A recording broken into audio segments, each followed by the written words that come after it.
Good morning. How is everybody doing? Okay, so I want to start off by making a couple of goals at the beginning of the stream. And I guess um, yeah, a couple of goals at the beginning of the stream. So the first couple of things that I want to focus on doing is that we've got this guy. He's looking pretty slick. I'm liking how he's looking.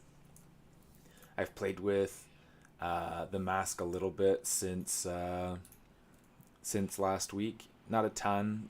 I feel like it definitely needs work. We'll have to see if we can get to it. But I think one of the things that I really, really want to focus on getting is I want to get this fox pelt, this coyote pelt, um, more into shape. I want this to work better because currently it's just not quite right, and I want to finish it out. So let's go ahead and rename this and call it ponytail just so that it's easier to find, and let's hide it so that way it's not disrupting the shape and the flow here.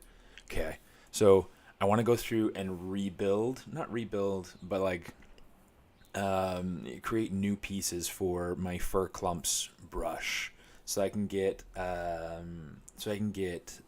larger, simplified chunks. I'll show you what I mean.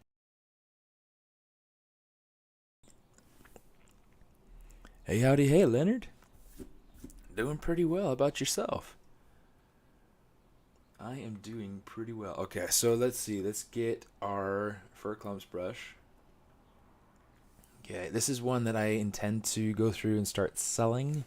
I just haven't gotten around to actually doing so yet, if I remember right. Um, so yeah, what I want to do is I'm going to grab. I can easily just grab something like this and start dragging out patches. It's really there's a lot of messy detail to this, and I don't like that um, for this particular look. So what I want to do is I'll start off by grabbing fur clump 2, and we are going to go over to brush, and we're going to say to mesh. So now we have this brand new beautiful mesh here that we can start to work with. Okay, I'm going to let's use rotate. We'll just kind of pull that down, start kind of sculpting this around a little bit to get the overall shape to be a little bit more different. Let's see if we can get a good fur clump out of this, which of course we can, right? Just became a grand uncle last Tuesday. Holy cow.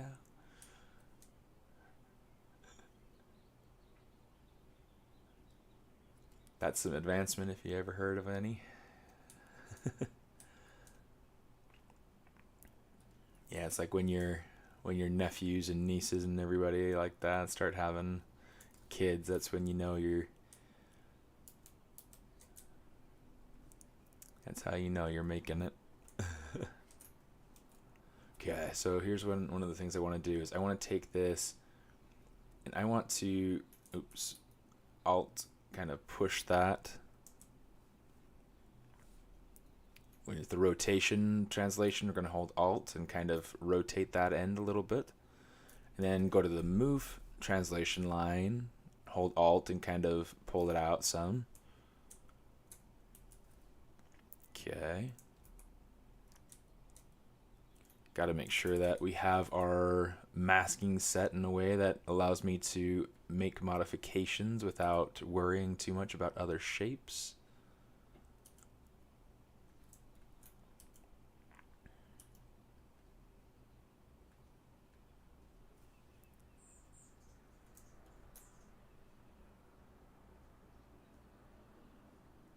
Okay.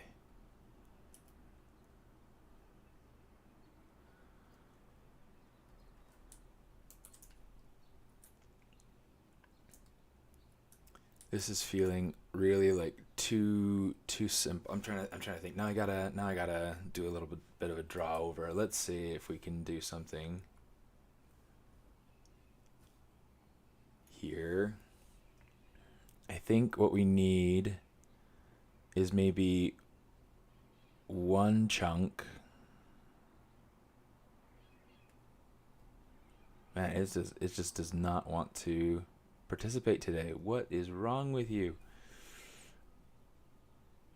Okay, one chunk that's kind of it's got this really nice kind of thick to thin sort of thing going on here. Maybe we'll have like a thin piece that's kind of coming off over here, and then we'll have kind of that medium piece over here. Golly, that got messy. They got messy. Look at that. Holy cow. Okay, but that's that kind of idea that we'll push for. So let's take this. We'll make it all one poly group again later, but this could be really helpful for me to get a nice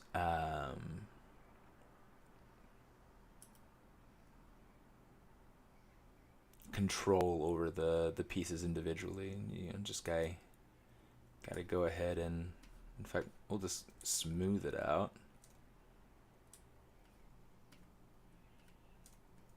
Oops, maybe not like smoothing out the top. Let's actually control the top.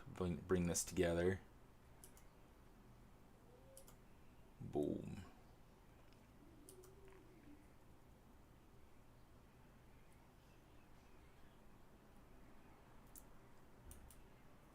Okay, so pull that in. Oops. Let's select that. Make that so that it comes off the side, kind of like this.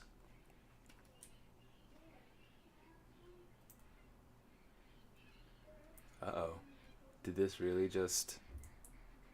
Okay, I was like... I was curious if it had come and become like one piece, and I was like, please don't. Okay. Hold on just 1 minute.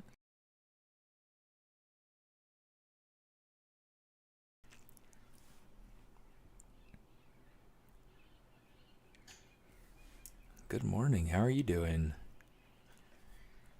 Kind of a slow starting morning, but it's all good, you know.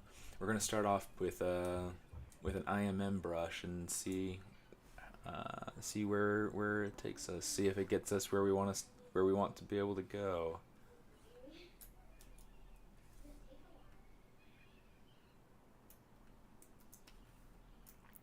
It's like right now it feels a little bit. Maybe I just need to kind of like take these pieces up and in or something. I don't know.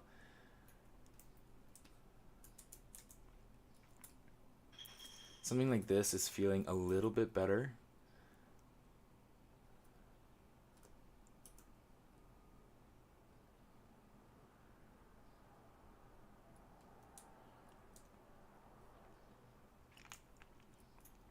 Yeah, let's take this corner, maybe have it so that it's pointing its way in.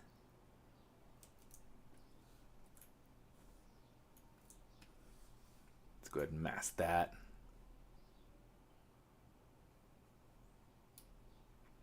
Kind of feels like the Fire Nation emblem. Okay, something like this could be helpful for us in creating those first shapes. It might not be quite exactly what I want, but we'll see.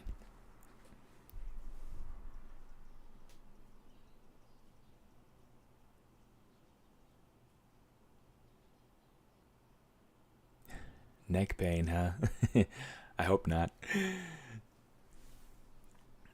Yeah, that's one of the nice things about having chat on the other screen is that I can at least break myself into a different position. And what do you think between modeling with ZModeler and another software like Maya or Blender? So I use ZBrush and Maya. I tend to just stay inside of ZBrush as long as I can. Most everything I can do inside of ZBrush. And I do it fairly quickly. Like I do stuff for production in ZBrush. Now, if there are things that are just a little bit too tight, where it's like the points start welding together too much inside of ZBrush, that's where I'll take it into Maya and start to do stuff in there, and that becomes helpful. You know what? I think I want to like have this be nice and wide.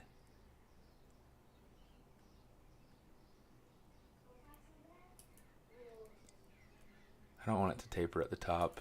At least not very much if I do at all.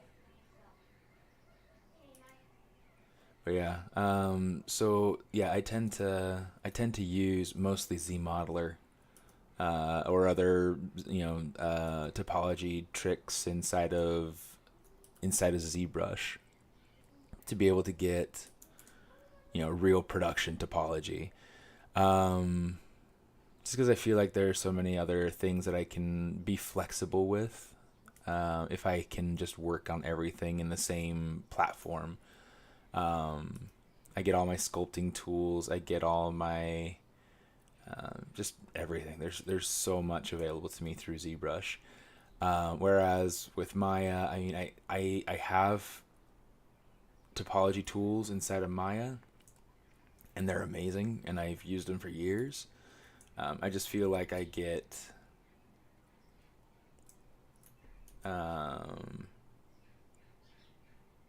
more bang for my buck, I'll say, by using ZBrush.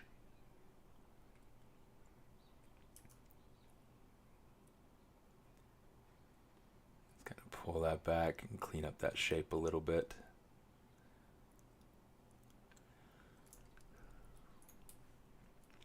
But yeah, anytime you guys have questions about those sorts of things, feel free to ask. For anybody who's new here, welcome. My name is Steven Anderson. I am a character modeler at Marvel Animation, doing stuff for Disney Plus and all of that, and it's a ton of fun. I do stylized characters all day long, and it's amazing.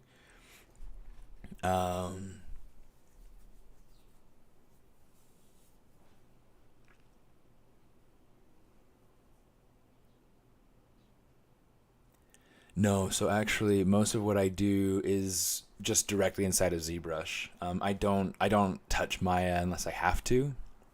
So a lot of times, what I'll do is I will make my main character, the base, the clothing, everything inside of ZBrush, and then I'll take it over into Maya for things like UVs. If there's a character that I worked on. I'll pull her up. Let me show you this character. If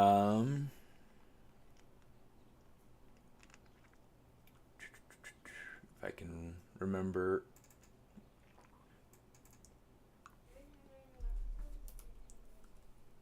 And let's turn off the solo mode. So I've got this character right here, and she's got a long way to go before she's finished. This is a character I will likely take into Maya at some point for some modeling purposes, specifically the eyes, because the eyelids will have like a really a lot of edge loops that are really, really close together. And then I also took her into Maya already to be able to do things with the horns, with these antlers. All these edge loops are really, really close together, and when they're smoothed out, it gets me those nice grooves and everything's modeled in, and it works really, really well. Okay. I tried doing this stuff inside of ZBrush, but it just got too dense. The points got too close together. And so And so I started having vertex welding on these points, and it was a nightmare to deal with. Thanks, Stefan. Oh, ooh, Stefan. Thank you so much. Yes, yes, yeah. Yeah, it's super convenient. So like if I were to have, to export this into Maya, do my UVs, re-import it, transfer my UVs, I'd be able to have, all my clean UVs and clean topology and clean model and everything in here, good and ready to go. I mean, you can see kind of how odd that looks with the way that the eyelid's not covering the eye and things like that. So it's kind of an interesting, fun thing to deal with. But yeah, it's mostly like those antlers, those eyes. At some point, the lips, because I mean, you see, like right now, it's working out nicely. But if I were to start moving things around with my Z modeler brush, I could potentially get some weird vertex welding down here in the corners of the mouth, anywhere where the points are too close together. And I definitely do not want that. So, it is how it is. Okay, so that's one example of a point where I would need to take something outside of ZBrush. Okay, this is making a cool shape. I think we're ready to take this on and let's kind of move this high point back a little bit. It's like I want this to have a slightly different feel, because like right here it's got like this high point kind of right here. This one I want the high point to be a little further back, just to be able to create something that feels a little bit more dynamic. Okay, and that feels pretty cool. So what I'm going to do is I'm going to take, let's grab my fur clump brush, and we are going to say, create, insert mesh, append, skip until next restart. Okay, so now we've got our new mesh piece here. Now we can easily go through, we could say oh, it's not named properly. Let's go through and name it. Got a lamp in the way.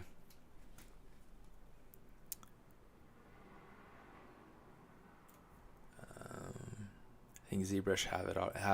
What does ZBrush have that already that you're talking about?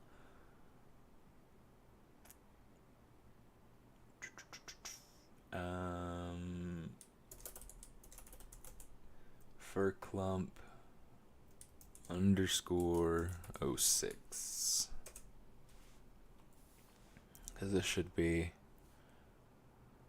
Okay, so now what we got to do is we got to go up here. We got to say delete mesh, create insert mesh, append, and now we're good. We got the fur clump. Okay. So now we can come over here and we can start dragging that out and making some magic happen. Okay, the other thing that we can do is I can say Control-Shift-D. And just for some free variation, we can say mirror. Okay. And then we can say same thing. We can go up and we can say brush, create insert mesh, append, and there we go. So we got this one which goes one way, and we got this one that goes the other way. Let's go up, Control-Shift-D. What we can do with this is we can take, solo it out so we can see what we're doing.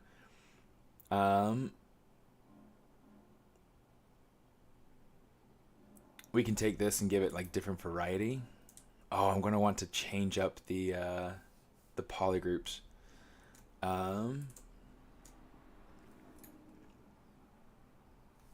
I'm going to grab this guy right here. Oh, you know what? Let's do this instead. Let's say deformation mirror we will grab our transpose line with the move. We'll hold Alt and bring that in. Oh, you know what? Let's hold Alt and bring it out. See if we can get some good rotation in there to make it better match what's going on here.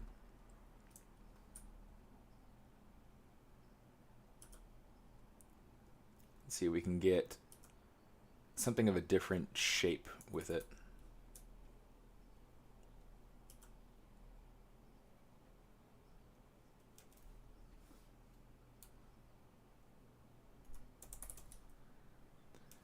Okay, so now I'm going to take this, just that green part,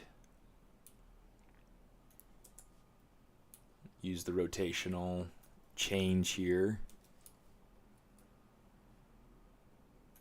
We'll kind of try to make it nestle into itself a little bit here. One of the things that I want to try to do is get like a good flow, a good shape flow.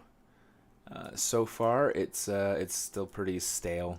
So I want to try to change this so that it's got a little bit more of a flow to it.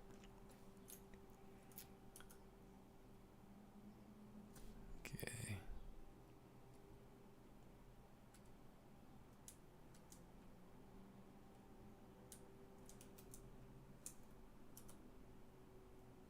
Come on. There we go.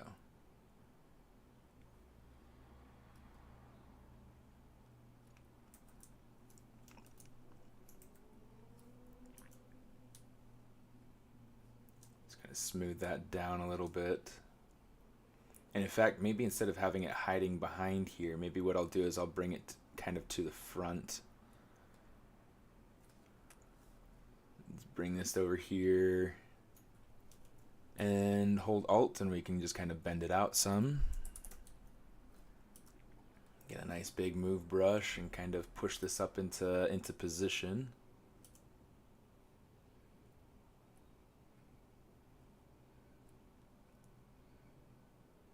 Maybe make it feel like it's kind of coming out of one of the clumps. And then I can bring this over here so that it's breaking shape a little bit.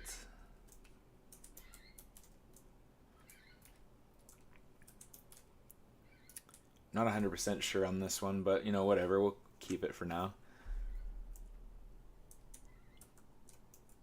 Let's go down here, let's create a new one. Let's do something like we'll grab this. Oops, come on, you. Bring this over.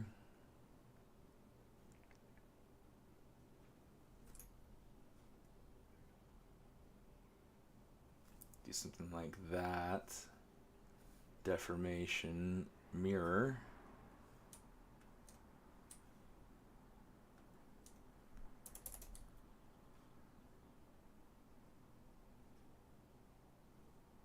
Maybe make it so that this breaks the length a little bit.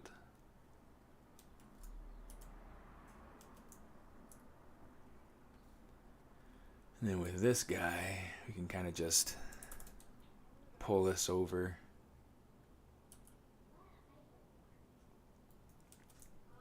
Yeah, this feels like this might be getting a little bit too long, so let's kind of pull this up.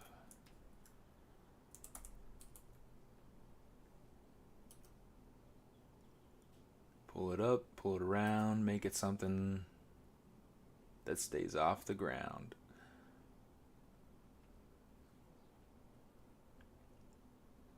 Okay, something like that feels pretty cool. Okay, so let's try this out. Let's go ahead, let's start off by Control W all the way up, so that way we have all of our fur clumps with the polygroups. Let's go back to our fur clump brush, and I'm going to delete those last two that we created. Let's go ahead, create insert mesh brush, append brush, create insert mesh, append.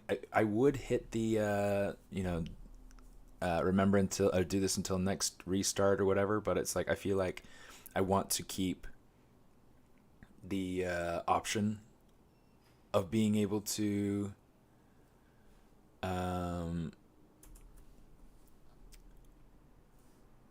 create insert mesh append. Okay. So now what I want to do is I think I should have the icon somewhere. Hold on. Hit Alt, hold Alt and hit select icon. If I go up to navigate all my folders real quick.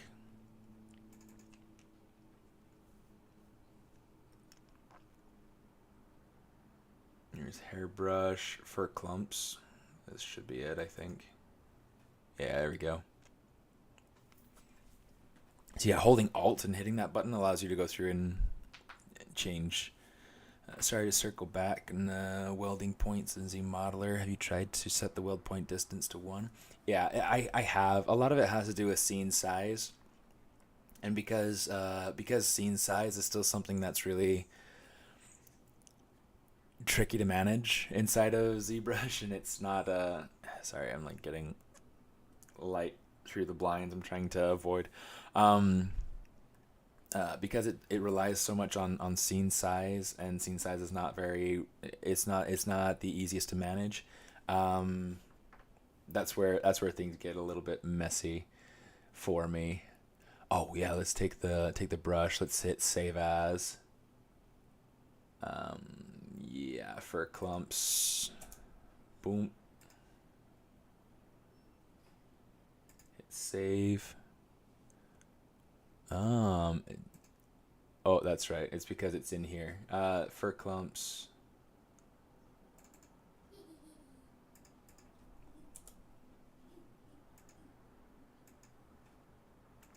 Let's replace it there.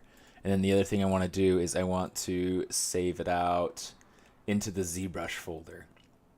So the easiest way to get there is go underneath your C drive, which is your computer's hard drive. For a Mac, it'll be a little bit different. Go to Program Files, Pixelogic, ZBrush 2022, go to ZData, Brush Presets, and then right in here, you can go through and you can save whatever you want. So I'm just going to go through, save it out, and replace the old one. And now next time when I start up ZBrush, it'll have this version with these wide chunks instead, or not instead, but in addition to what we already have there. Just kind of building out and expanding our fur set. So now what I can do is I can take things like, boom. And you can see like it's standing off pretty far. So maybe it's a matter of coming in here. Oops. Here, this is docket so that we can see.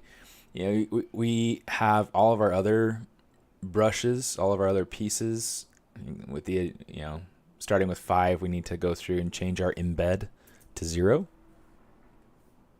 And 6 is done. 7 needs to be done. 8's done. 9 needs to. I don't know why it does like it like modifies the one after the one that you modify as well. It's kind of an interesting thing, but yeah. So setting that in bed, and now we can go through. We can like resave out our brush again. But it's okay. I just want to also make sure that I have it saved into my brush folder. Go to our must-haves folder. Delete that one. Hit save. Replace it.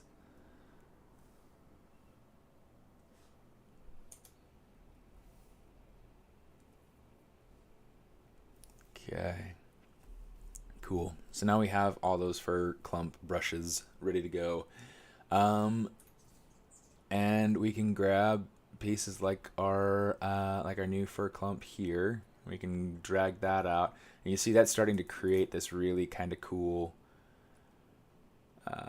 graphic fur shape. What I want to be able to do is take these pieces, and I'll have some control over what shapes I put where now, and that's always extremely helpful, right? Oh shoot! Let's kind of push this around a little bit, but I wanna kind of keep that that front shape. And you can see it's doing the same on both sides, so I'm not super worried about symmetry at this point. I just want to kind of play around with it and make sure that it's doing quite what I want. Let's grab something like this.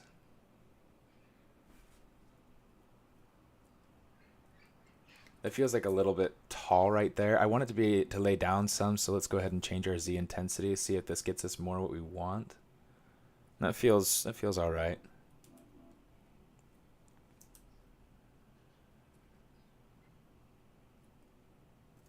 Just grab this, hold Alt, kind of pull it down. Same thing with like the rotate, hold Alt, kind of pull it so that way it kind of rotates those points.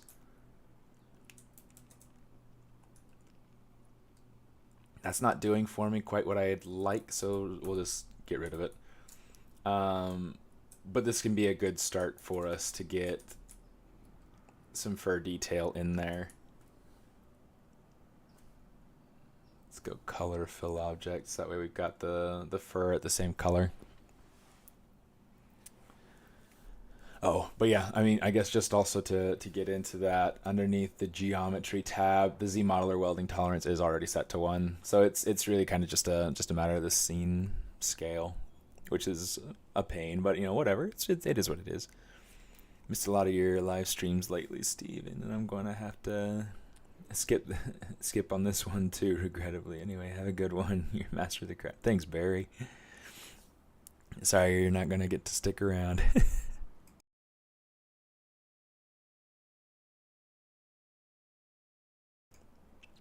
Oh, yeah, it's funny. Met a new friend at Noman last night.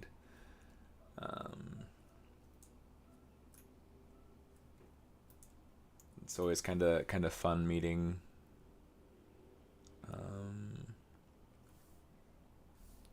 meeting the students.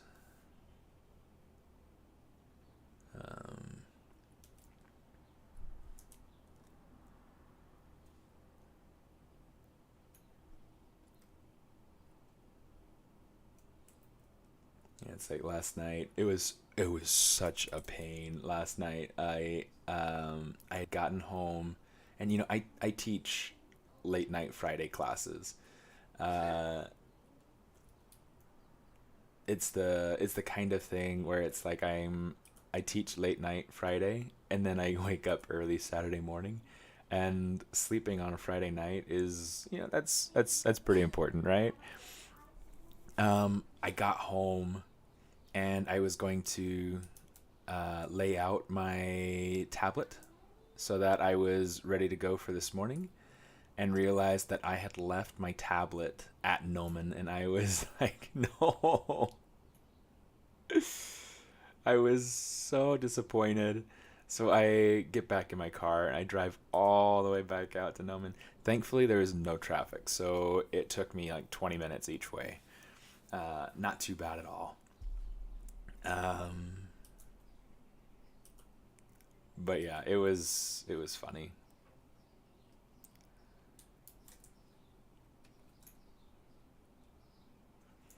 Okay, something that I'll want to decide is that as I move my way up this pelts, you know, as I move my way up the cheek here, especially getting into these areas around the eyes, around the muzzle, that's this sort of region.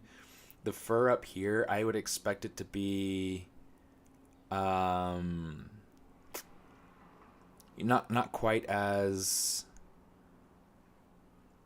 voluminous, right?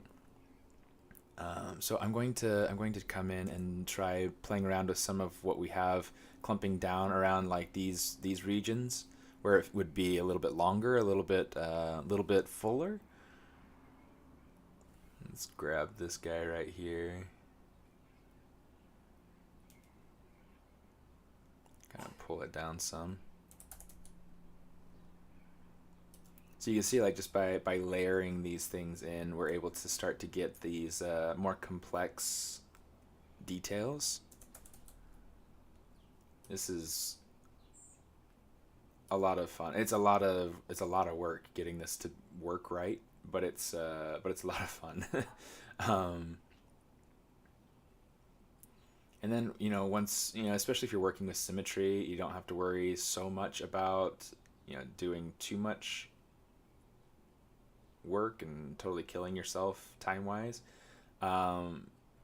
But you know, this is so much more efficient than going through and like stroking out every single hair or trying to procedurally manage to get. Oh, actually, no, procedurally, no. I take that back. I'm fumbling with my face. I'm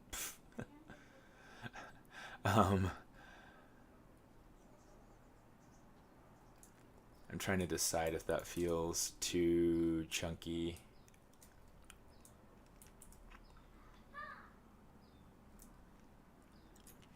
It might be a little bit too chunky.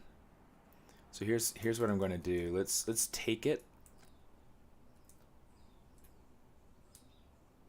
and we will kind of move it in.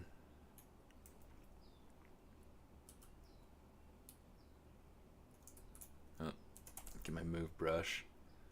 Make it so that this breaks the silhouette a lot less. And then I think what I'm going to try to do, let's go ahead and say split, unmasked points.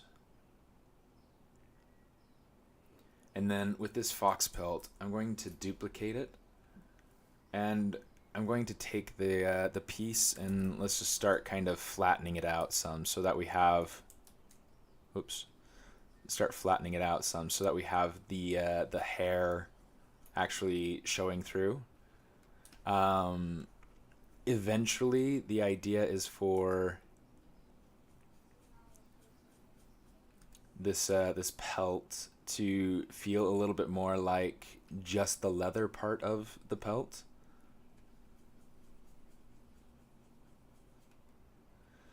And for the fur coming off of it to feel like fur coming off of it, right? So let's kind of flatten out some of this. And try to see if we can work this into being what we want it to be. Okay,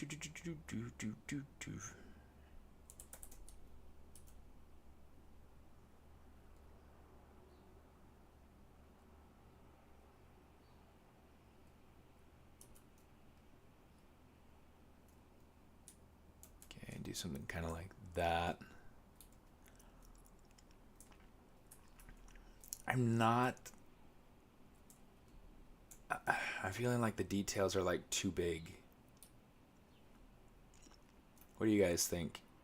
If we were to take this, local symmetry,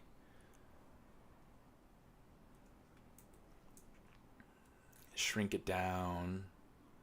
It certainly feels a little bit nicer having that sort of scale. I feel like that's working for me quite a bit better than the other one.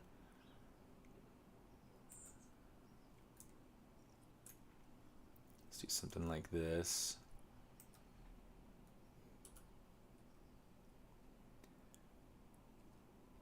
And then what I might try doing, just to see if it'll work out for me here. No, it's like it's too long.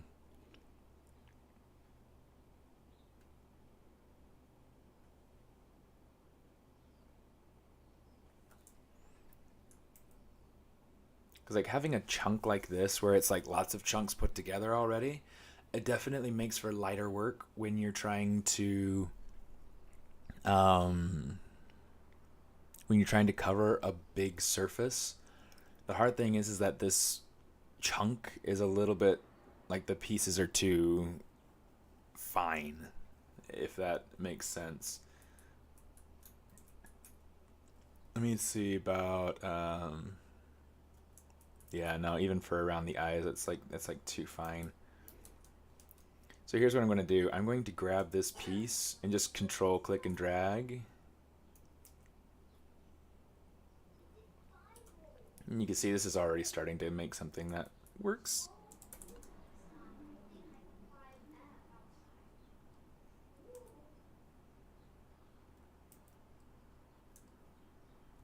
Dang, I gotta get that sun out of my eyes. Oh, you like that smaller scale one? It's tricky. It's like balancing out these different scales. It's a game for sure. But it's one we all play.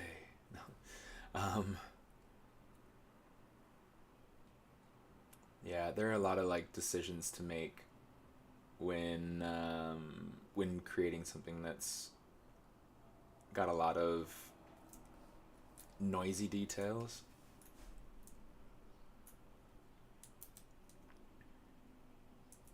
You know what? Let's go through. Let's do this. I can take these, Control W, just to make that its own polygroup. Take these, Control W, so that's its own polygroup. Take these, Control W, so that's its own polygroup. So now we've got all these different polygroups in here. And some of these are a little bit too similar, so I'm going to just change that up. Let's grab this little guy over here. I just kind of want to add some variety.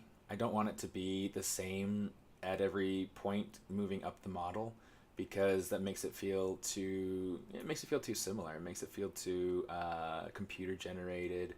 I want it to feel designed. I want it to feel controlled and intentional. So I'm just going to grab these pieces.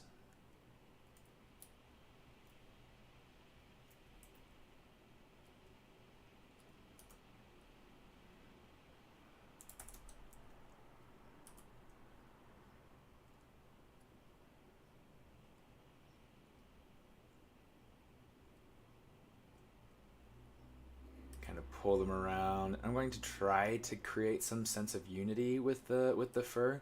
It's like the way that fur clumps and everything is super special. There's a lot that goes into thinking out fur clumps. But I think something that really stands out to me. Let's go through and kind of do something like this. Is just the way that like there's clumping and then there's like additional clumping. It's kind of an odd phenomenon, but it'll go through and it'll clump. Like it'll have finer clumps and it'll have like major clumps. And so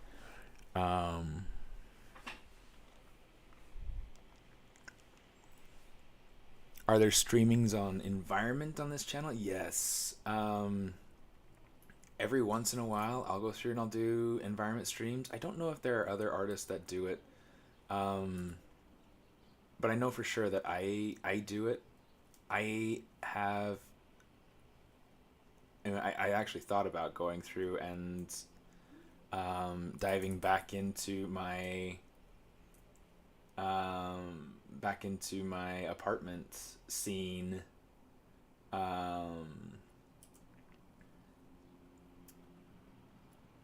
after I've finished this project, because it's been a while. It's been a while since I've done something environment based and something, you know, for myself that's environment based. The other thing that I thought about doing was building out something that was kind of a display environment for this character.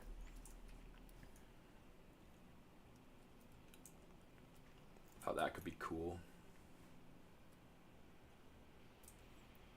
Yeah, let's grab. Yeah, let's grab that. We'll grab those pieces. Control W just to make it its own color.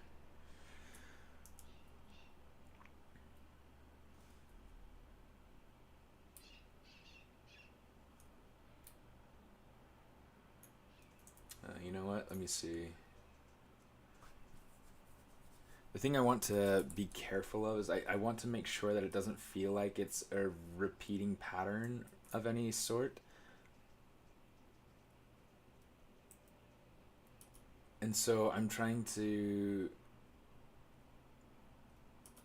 In fact, maybe it's just a matter of taking some of these edges and sliding them down the other way on this piece, because that'll change that and make it feel like it's a completely different piece, because now it is, you know.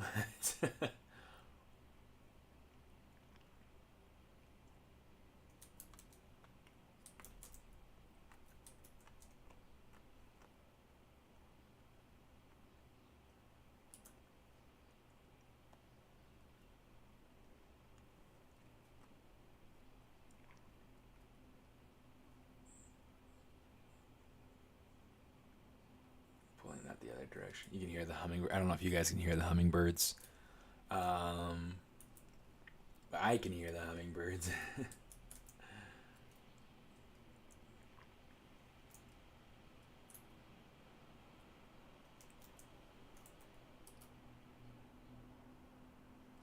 So for anybody who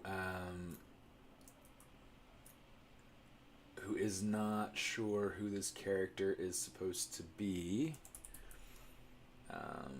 it's a redesign of Amon from Legend of Korra, from Avatar Legend of Korra. He's such a stellar bad guy. It's just like so cool. So I was like, you know what? I wanna make this guy. I wanna redesign him as if he's like old Western. He could be like a rogue shaman.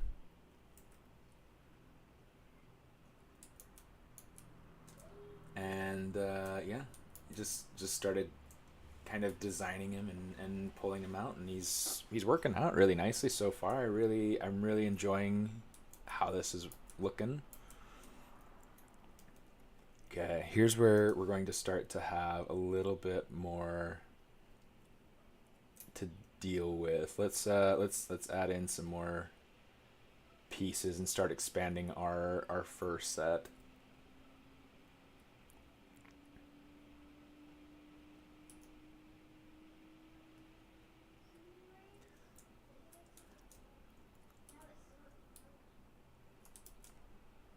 And pull this out.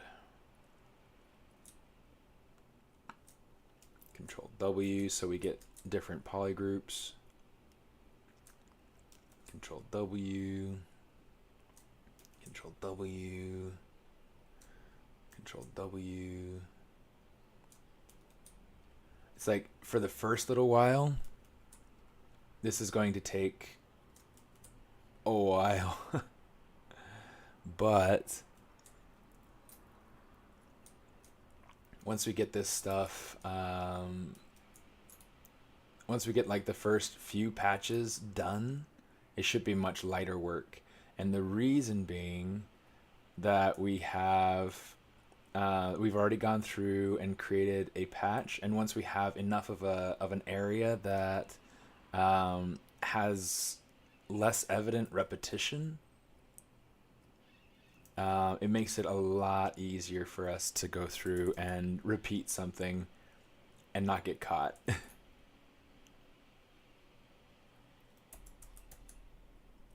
What?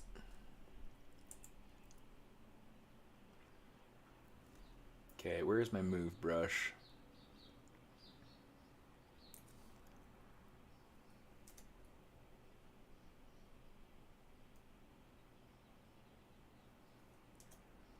Weird. I don't know why I'm getting that issue, but it's been driving me nuts the last few minutes. Let's go ahead and kind of just hit that with inflate a little bit. And that's something that I can do overall, just kind of give it like a little bit of inflate. Sometimes that works all right. Sometimes it doesn't. In fact, let's try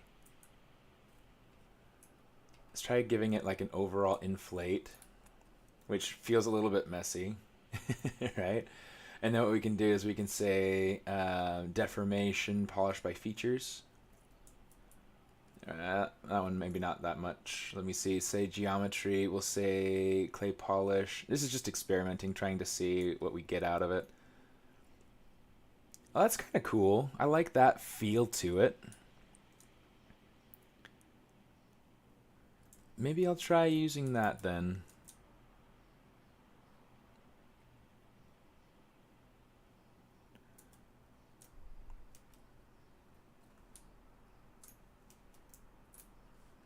Okay, let's go ahead. Let's grab these pieces. Maybe not both of them. Let's just try using one of them.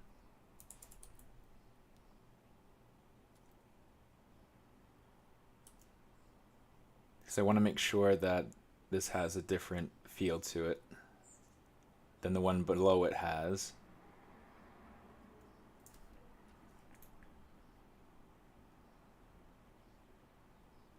Just kind of pull things up and over.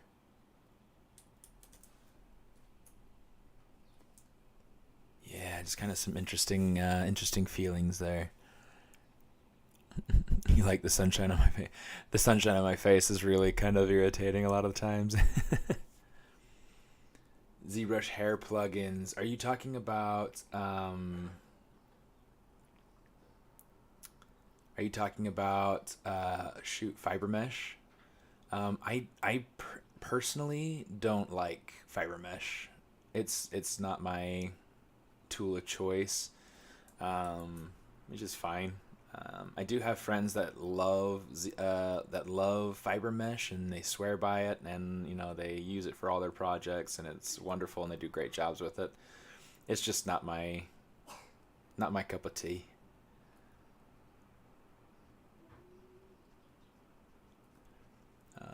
How about you? Do you use fiber mesh? I personally, when I'm doing hair, this is how I like to do hair, is with chunks that feel very, very particular. They feel very specific, controlled, shape-driven.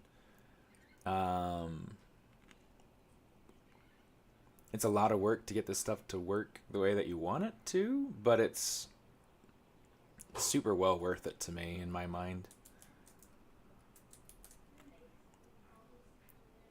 Okay.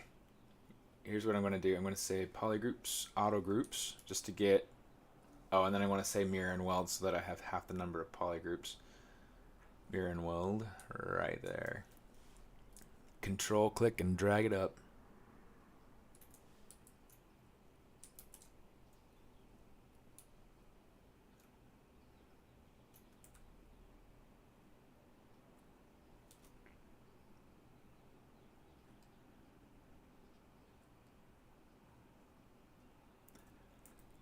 One of the things that's really tricky about this sort of technique is that you have to try to envision the whole of the character.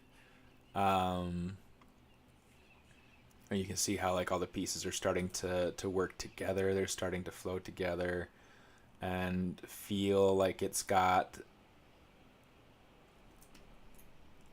like some shape and some pattern and everything to it, without feeling like it's repeating itself, you know?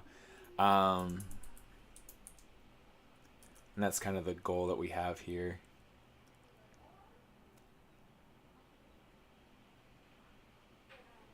Is kind of get that to interweave a little bit more, bring that up, bring this up a little bit. Just trying to modify where things hit. Let's go ahead and take this one and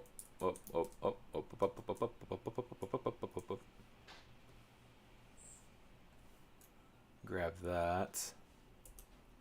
Grab the move tool and kind of just branch that out a little bit. Sometimes it just helps to give yourself a little bit of variety in that sense. Let's actually take this piece and kind of push that up and in, push this up and in. This way we get a little bit more of like a, you know, pieces leading together.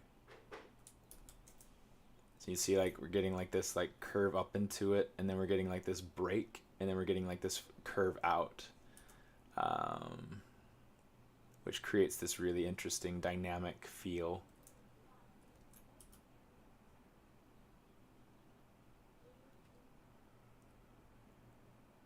Let's kind of pull this down, pull this down, pull this down.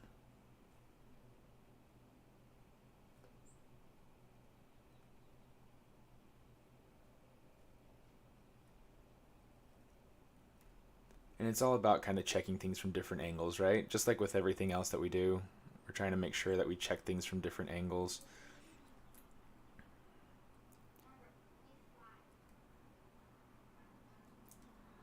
And this way we can, you know, the nice thing about having brushes like this, where it's like you have like a fur clump that you can sample multiple times, is that you can go ahead and you can use it as like a base to be able to create something that's totally different. Like this is the shapes of these pieces, it's so different from what we had started off with, but it works really super well. And let's kind of take this over.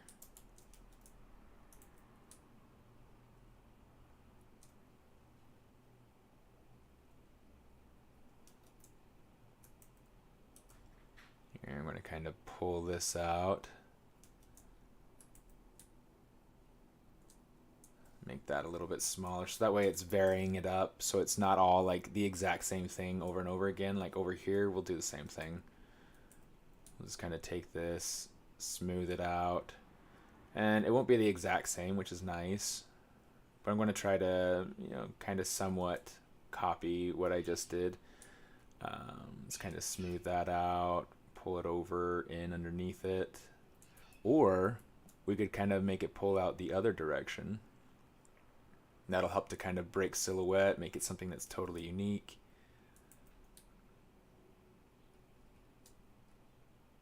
We can have this come in and kind of follow suit just a little bit, but a little bit offset, right? That becomes kind of cool.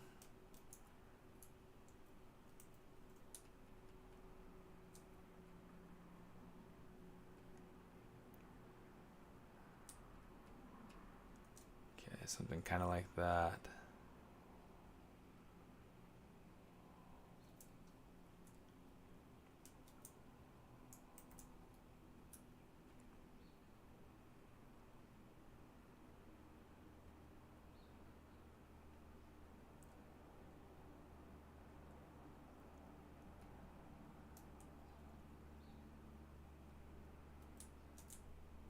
Let's go through and kind of try to widen this out a little bit toward the base, just on that piece though.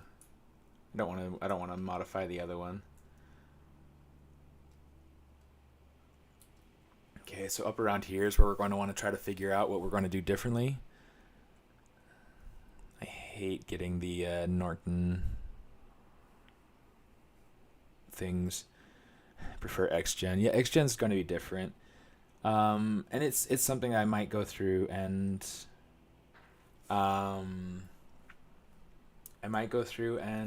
do at some point.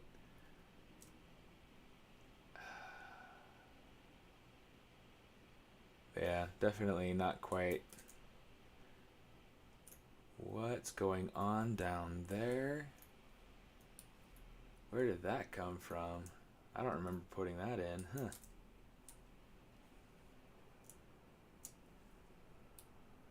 Let's go ahead, grab that.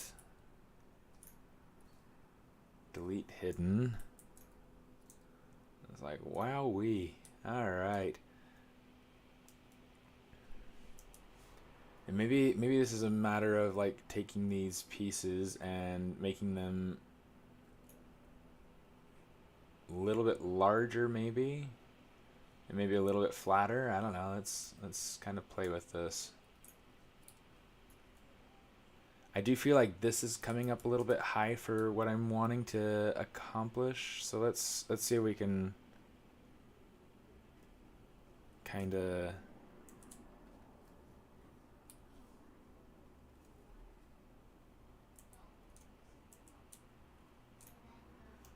arrange this in a way that makes some sense.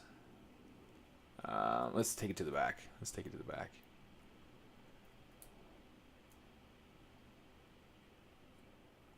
The hope is that since this piece is the same pretty much as the other piece that's on the other corner right here, I want to be careful that it's not too similar, but I also want to start to stagger the fur clumps as I drag them out, as I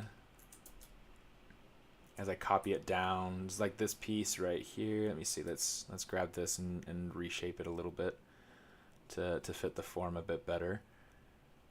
The same thing up here in the front.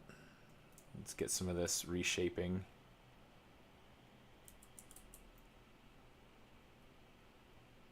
Pull this in. Make sure that we're understanding kind of like where the hair's coming from, where it's flowing to. Things like this.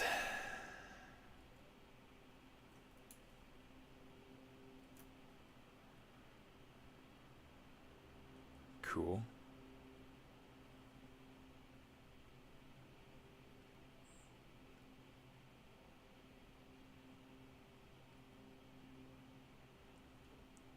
Cool. Cool. Okay. So now what we can do is that instead of copying it so like side to side, we can just start kind of copying it down. Yeah, I mean, it's eventually at some point, I think I will want to do some XGen or something like that. But this will be kind of like a design pass to be able to get the feel for the clumps and things like that, in the very least.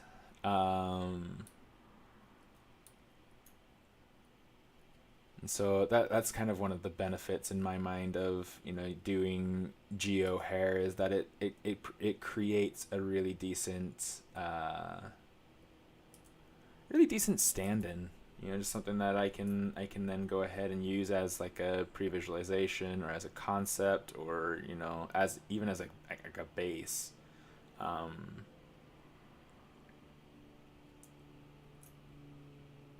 I wouldn't use it as a base for fur, because that's a little bit that's a lot of detail to have to worry about. But like with the hair, I could show you the hair in just a second. One of the things that I like doing is being able to convert edges into curves inside of Maya, and then being able to use that to generate hair follicles for XGen. It's work, but it's honest work, you know. It's a great way to be able to create a sense of, yeah, let's go ahead and do something like that. Oh, let's do it with these two. A great way to be able to create a sense of variety really quickly.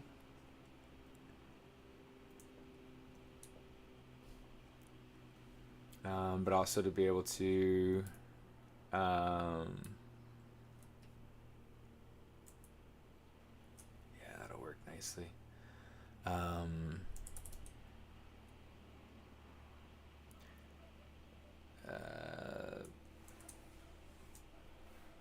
What was I gonna say? A great way to just create a base for what it is that you're trying to create. There a way to lasso select polygroups, for example, if you want to quickly select the outer fur parts. Well, so like I mean the quickest thing that I can think to do is to just go through with this. You can hold Control Shift Alt, and then, you know, invert your selection, Control Shift A, and then, you know, you have your outside pieces selected. And you can designate your polygroups however you see fit, but that's kind of how I feel like I would go about it. Not sure if that's exactly what you're asking or not. You can let me know if you have if you have what's it called, clarification.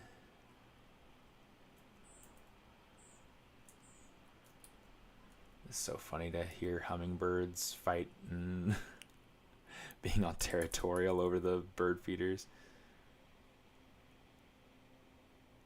Well, so it wasn't cutting them apart. So I mean, if you look at it, it's, you know, Control Shift Alt, right, and that is opening them up, right? I mean, you can see like there are holes, but if I hit Control Shift A, that's going to make them whole again. It's going to be the whole piece. Does that make sense? That's that's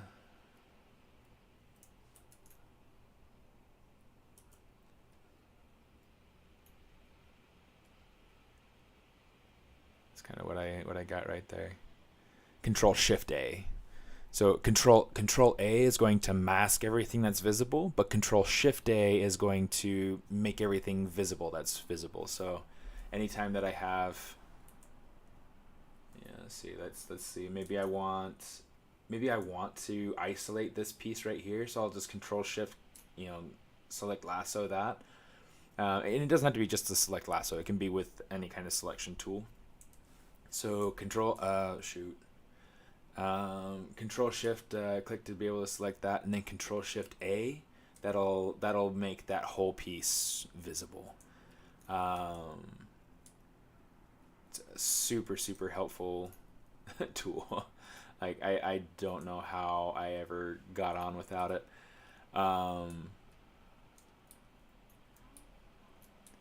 Some of these pieces need to be finessed just a smidgen. Just a smidgen for this pigeon. Smooth that out, smooth that out, smooth that out. Boom, boom, boom, boom, boom.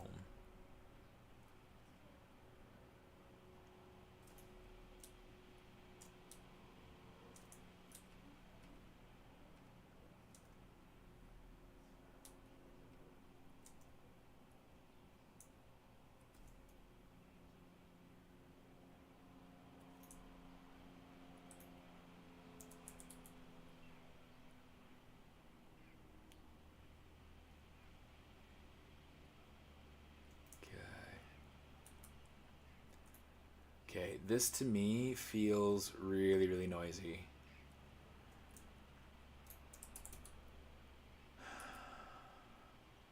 I mean, it's cool. It's just it feels too noisy. Like there's just too much detail going into this. I feel like this would definitely be better served with like a groom.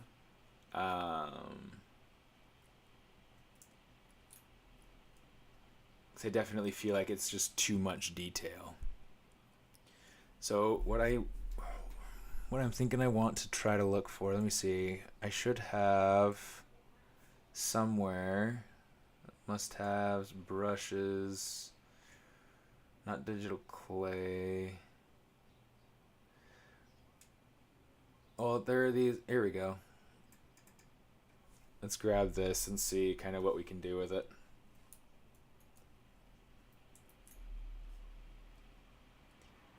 This might be like the best I can do for myself right now. Where it's like, this is ZBrush Guides. This is Pablo Munoz. His yeah, let's go ahead and turn off symmetry here in the center, but this is one of the brushes that he made and that he put up for sale on his, for sale or for giveaway, I can't remember, in on his website, ZBrush Guides.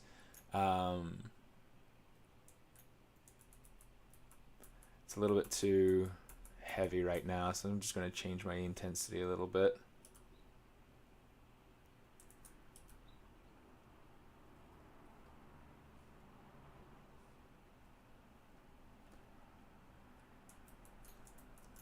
It's a little bit tricky to kind of control,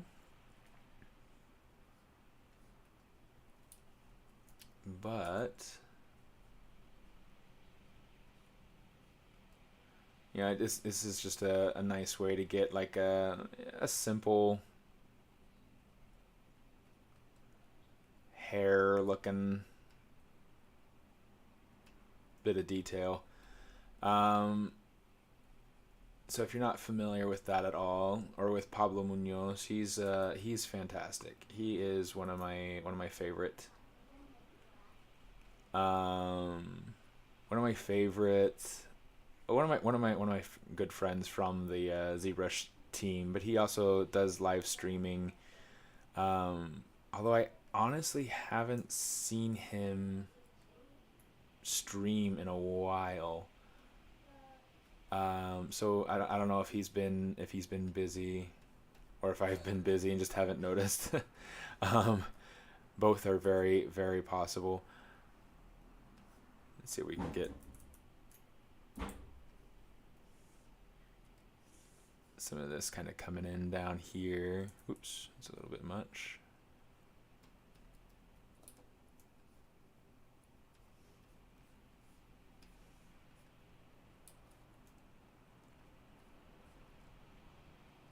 So I'm trying to get kind of a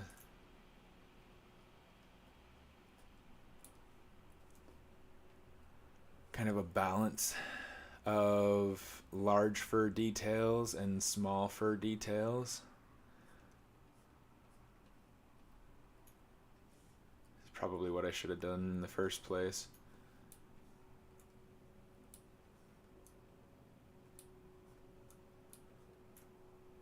Yeah, he has a few hairbrushes that he released that were, they're really, really fun. They're great to use. There are other ones too, that I know that I've used in the past. I can't think of who did them off the top of my head. That's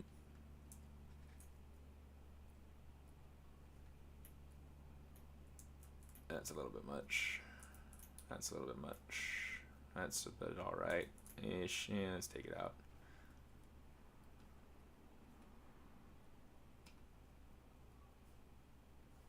Just kind of drag that in. And I'm always thinking about like flow and the way that it's going to flow, kind of going down his back. I'm going to turn off those fuzzy bits here, because it's just too much.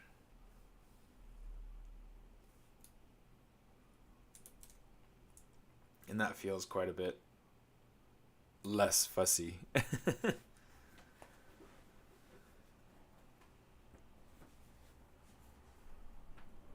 Saves a lot of time. Yeah. Selection tools are going to be super, super helpful. Let me show you something else in a second.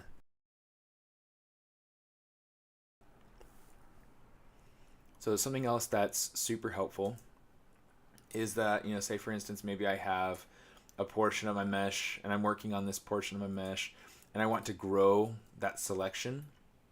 I can Control Shift X, and each time I hit Control Shift X, it's going to grow that selection. If I want to shrink that selection, I can wait for autosave to finish. It's not even that big of a file. It's only 6 million polys. Come on. There we go.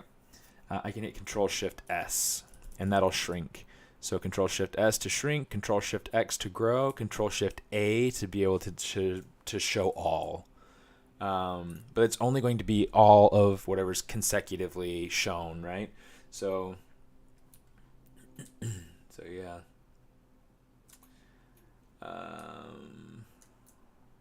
Another example could be the braids.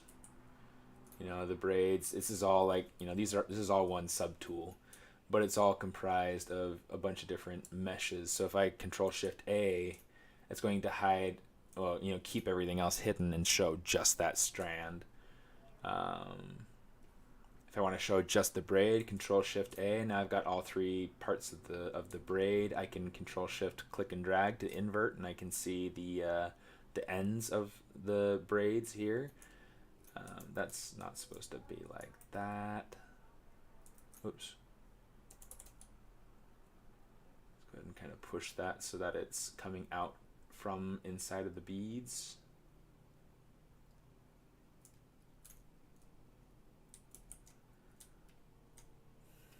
Okay, And then with the braid, I need to do something too so that it's a little bit more filled in inside here.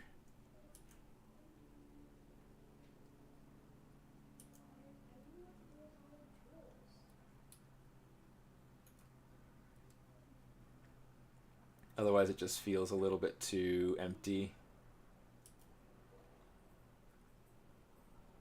Like it's not cared for enough.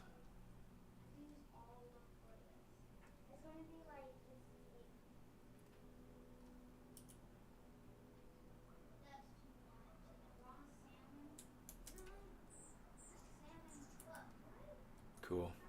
So that's looking much better.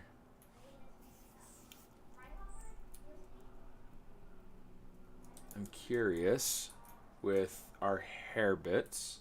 In fact, let's go ahead and instead of doing that, let's just take the fox pelt.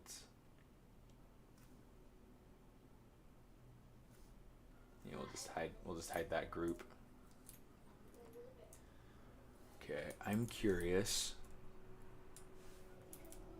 if I were to inflate and then, kind of like what we did with the other piece, so we're just going to kind of inflate this. Actually, I think I kind of just like it like that.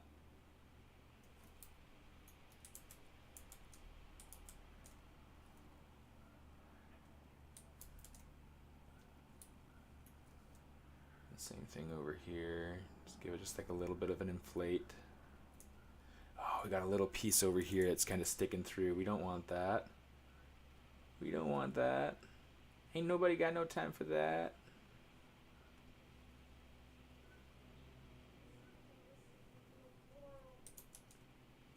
Come on, you. Interesting. Yeah, so maybe we'll just go ahead and kind of bend that down a little bit. Bend this down a little bit. Bend this forward. Yeah, sure, why not? Either way, it covers up that little piece.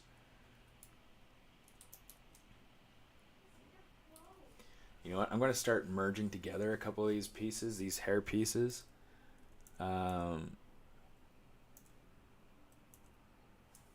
Control M, just to be able. Well, Control M for me. For you, there isn't one designated, but Control M is something that I set the keyboard shortcut for merge down. I use that a ton, and so being able to set like keyboard hotkeys, that's something that's super helpful to me. Here, we'll turn on the ponytail bit here.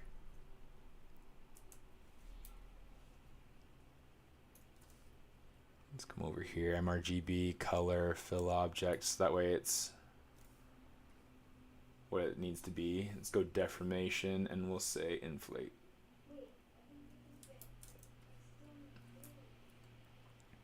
Okay. Cool. Okay. Now that we have some things kind of worked out with them, there's a lot that I still have left to kind of work out with this guy, but I think what we're going to do, let's kind of designate a couple of folders. Okay. Let's go ahead and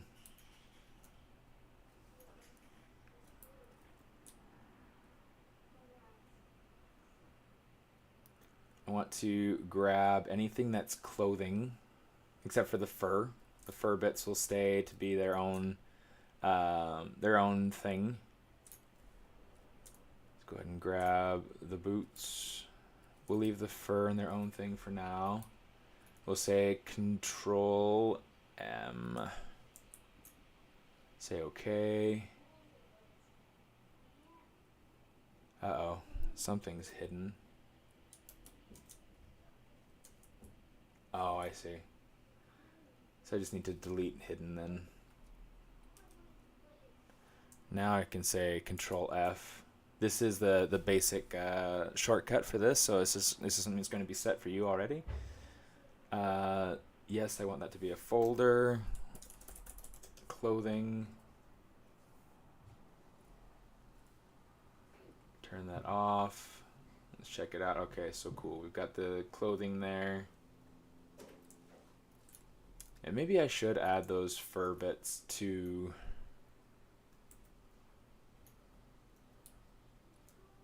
This is like the old boots fur that I had.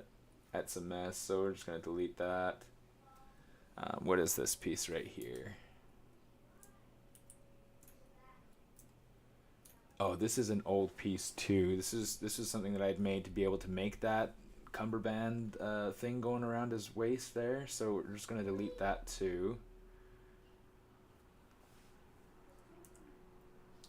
I'm going to say let's grab all these hair bits here.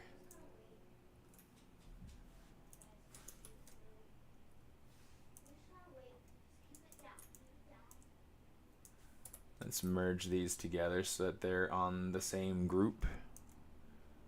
So I've got like a hair top, I've got hair braids, I've got here, let's rename it so that we know what we're looking at.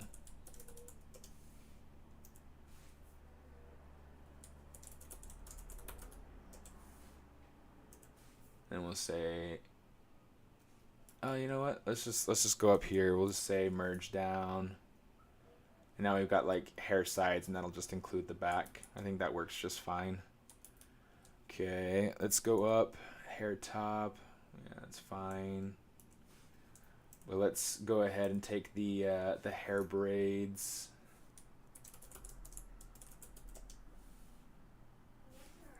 The ponytail at some point will also be, you know, kind of more along this style. But for now, this is what we've got. Okay. So here's what we're going to do. We're going to do the same thing like what we did with the clothing. Just say Control F. Do we want to create a new folder? Yes. Hair. Okay, so now we've got hair in there, and that's great. Let's go ahead and select these bits here. Can I hear you? So, okay, so now we've got our fur.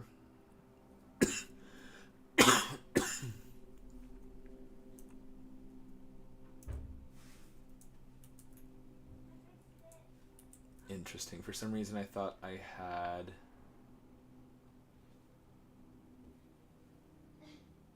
all that fur like in the same thing. Let's go ahead. Let's take that and we'll open up the let's do this.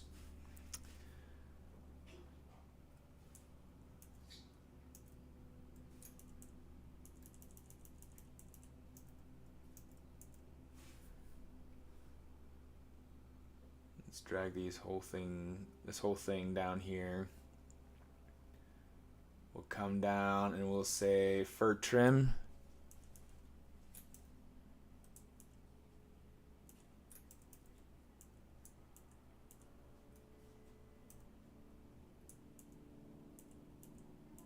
I'm trying to keep things in order as they appear moving down the model.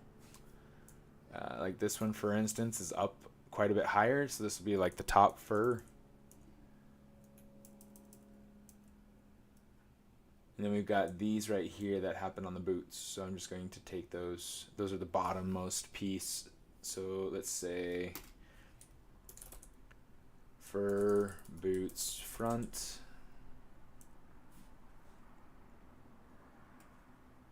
I'm going to Control W on this so that way it's one single poly group. Control W on that one. Just so that this way I have two different poly groups. So if I needed to, I can Control select one and then move it or whatever. I can delete half of it, you know, however I want to be able to do it. But now I've at least got the freedom to do that. So let's get the fur trim. Let's name this fur boots top.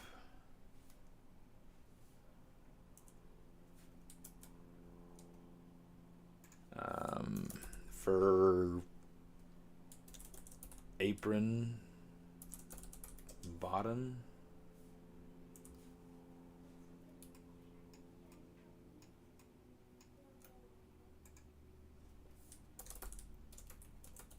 for waist.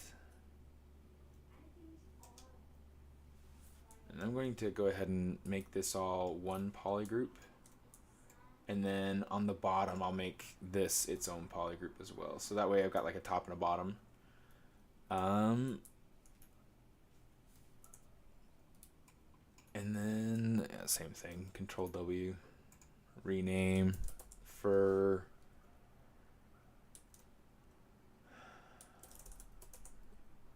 torso front, something like that. That kind of works. Oh,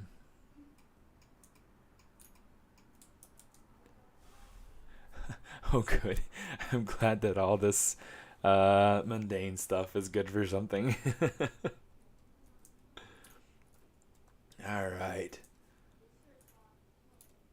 Cool. Let me see.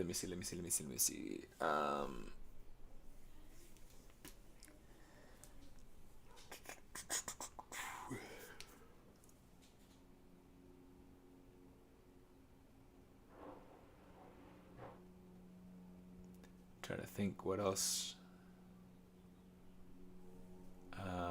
I'd like to do for this at the moment. Oh, let's do the hands. So one of the things that I really quite like about my character is I really like how the face is going. He feels unique. He feels like a very, he feels designed.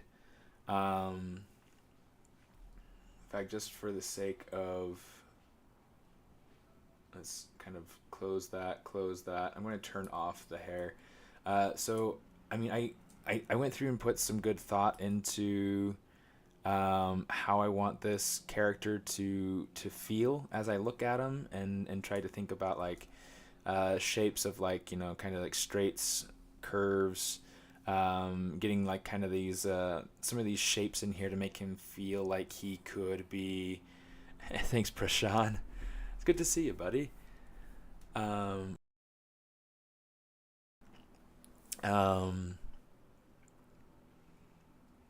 Yeah, I wanted to be able to get kind of like some sort of like native looking facial structure. And I mean, there are some things that I could go through and do to be able to fix and to plus it and whatnot, and I might at some point.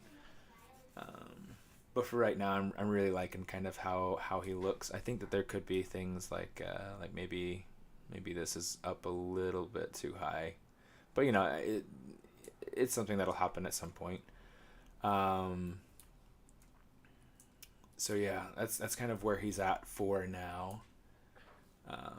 And then the hairs just kind of stand in for when I can figure out something that feels a little bit more traditional or a little bit more, I'm trying to go through and kind of create strong shape statements here. So kind of show what it is that what I'm talking about. We've got like these lines from the hair kind of continuing to the cheeks, and they come down, right? So, and then we got this kind of almost like mushroom top sort of look, but it's helping to create this sense of like kind of sturdiness. I got like this, with, oh shoot, come on, without being overly obvious with the shape. I'm trying to be, very, very square with this jaw. But still trying to keep some of that natural feel to it, and that's helping him to feel strong. It's helping him to feel capable, kind of streamlining the overall silhouette of the character's head by how it streamlines into the neck. That sort of stuff. It's all some stuff that I've tried to think out, keeping this mouth pretty level, giving these eyes just a slight bit of a tilt. It's not a lot, but it's enough to help give him a little bit of like an energy. Getting these kind of peaks in here, these ridges in here. This is all helping to get this little bit of like a curve right down here. So like trying to add like some subtle curves, some subtle curves, these straights to help really sell this idea of stability and strength, maybe stubbornness. Because if you remember the character Amon from, I'm going to save this little sketch over. Maybe I'll add it up onto my sponsored Instagram, not my subscription, my Instagram subscription later. Yeah, in fact, for those of you who are, I finally got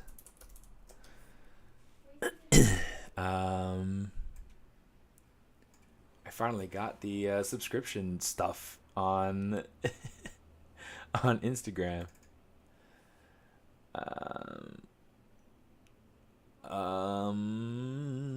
Yeah, it looks like it's not showing up for me on the desktop stuff. Oh well, I was hoping it would. But yeah, so yeah, I'll go ahead and I'll play with that at some point. Oh, look at those eyes. Those eyes are upside down. I don't know if it's something that stands out to you quite as much as it's standing out to me. But let's go ahead and flip them upside down.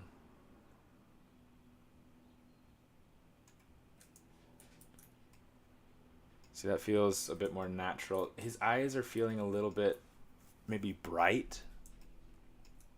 So I'm going to actually, let's take this, select that part of the eye right there, just that iris, and let's go fishing. Let's adjust the colors. Let's say frame. I'm going to hide the mask, and let's say,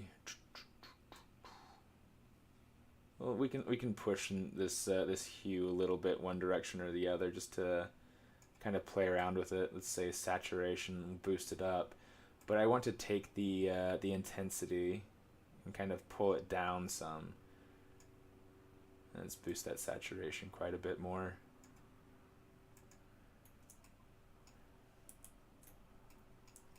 So that feels a little bit more all right there. I think I do want it to be a little bit brighter though, so maybe we'll take that intensity and just kind of push it up just a little bit.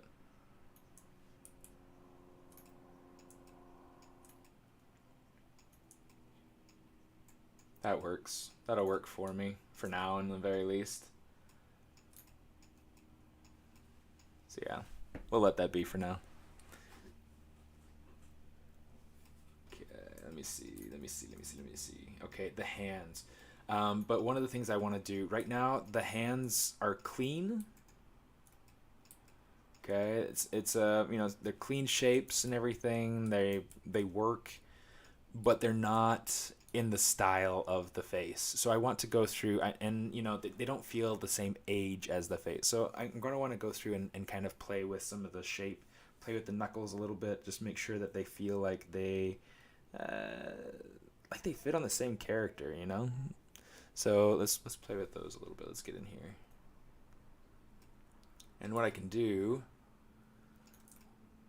just to have him in here for reference. Bloop. Okay. Make sure symmetry is on. Indeed it is. Awesome. Okay. So first thing that I want to do is define where my polygroups happen. So let's go ahead and let's do this.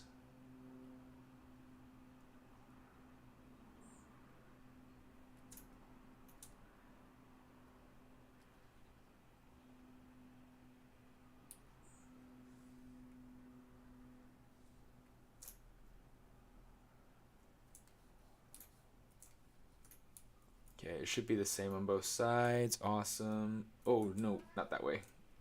Control W. Okay.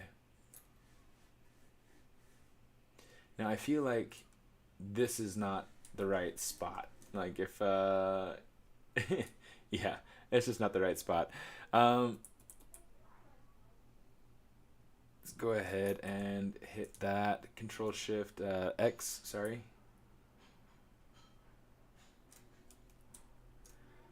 I think at this point, this might be my new lowest subdivision level. I think I might just do it and just keep it, because I think that this personally for me is where I'm going to be able to keep my details and things like that. So I'm going to just have that as it is. Let's go ahead. We'll grab this. Control Shift S. Control W. Control Shift S. Control W. And this way we're getting the same thing on each side, right? Control Shift S. Control W. Control Shift S. Control W. Okay. And then same thing over here. Control Shift S. Control W. Control Shift S. Control W. So now we've got these. Oh, and we've got the thumb too, but you know, it's the thumb. And we'll just kind of isolate this so that we have just the body that we're dealing with right now. Okay. Have a little modesty layer so he's, you know, not naked. Okay. Give me a second here.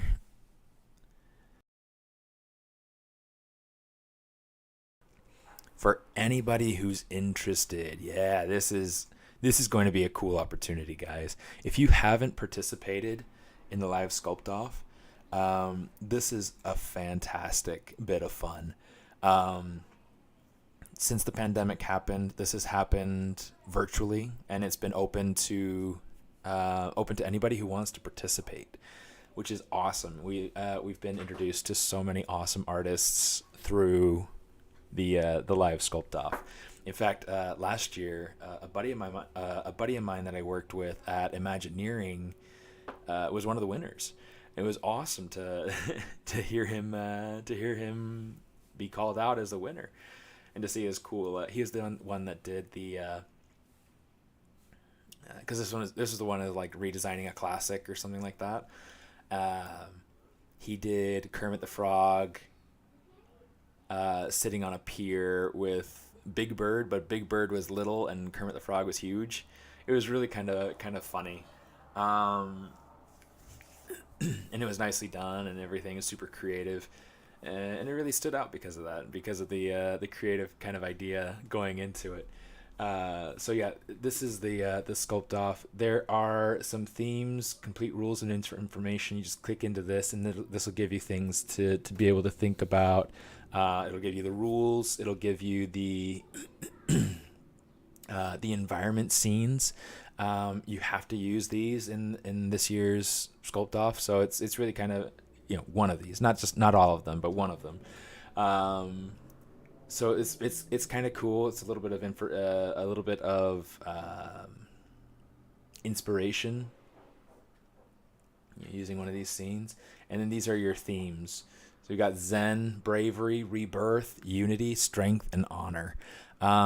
Really, really fun.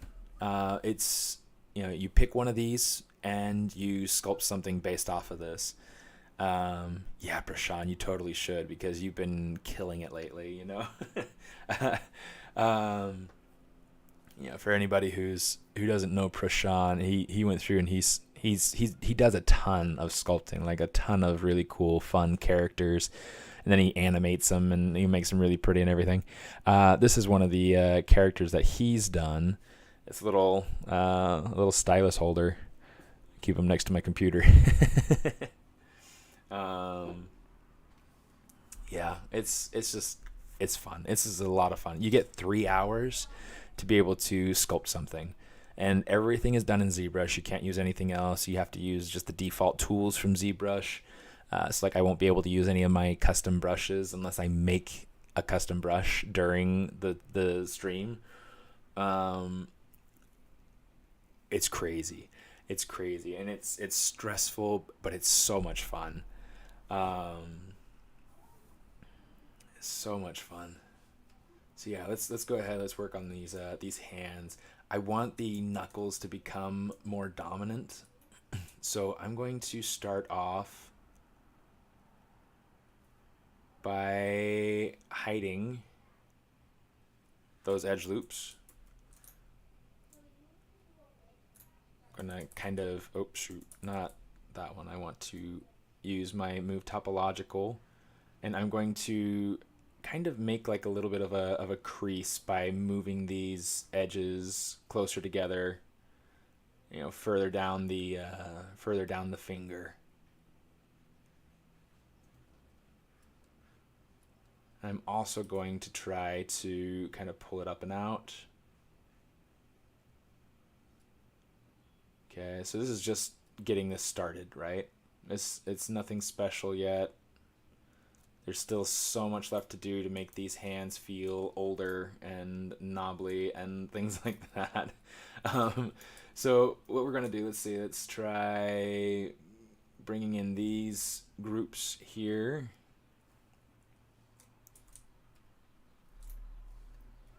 I'm going to grab deformation, and we're just going to say inflate. We're just going to, well, deflate these just a little bit.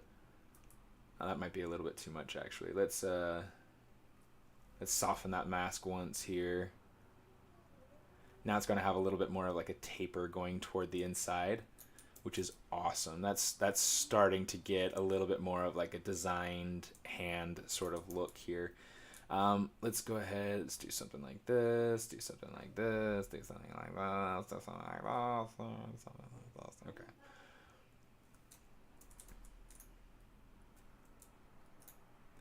Same thing like we did with the upper section of the fingers. We're just going to kind of grab this, pull it down, grab this, pull it down, grab this, pull it down. Grab this, pull it down. Okay, so this way we're getting a little bit of like a wave, like a vroom vroom sort of thing going on here.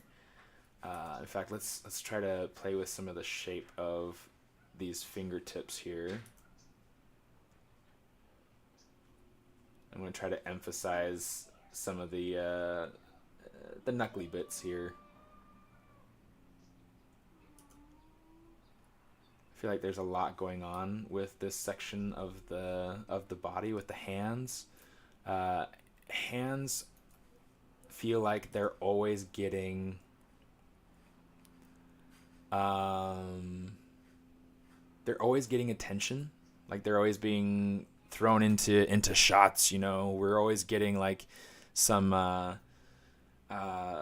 you know, we're always getting close-ups on hands somehow, like either like they're reaching forward and touching a button, or they're pulling a lever, or the, you know, whatever.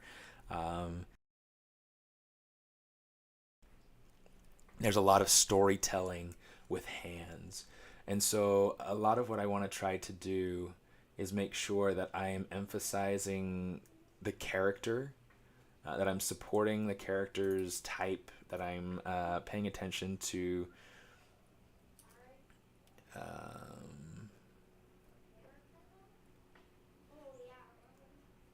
yeah, that I'm supporting the character through this.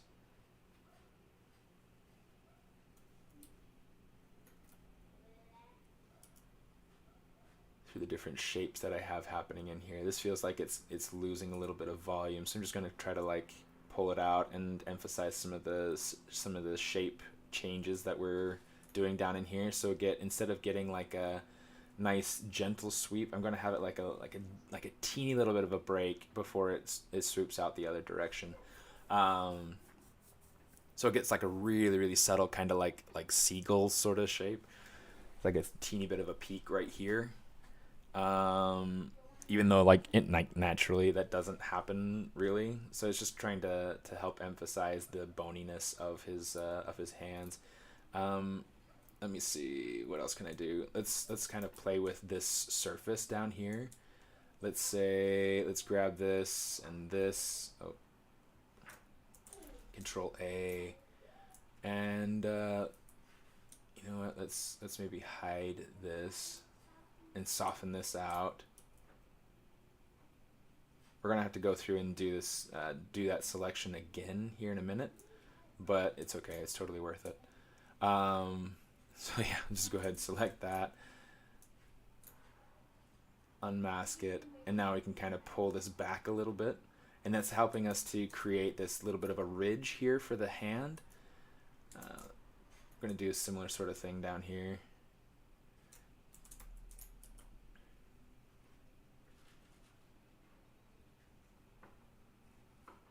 can also use the Z modeler. There's like a move edge loop option.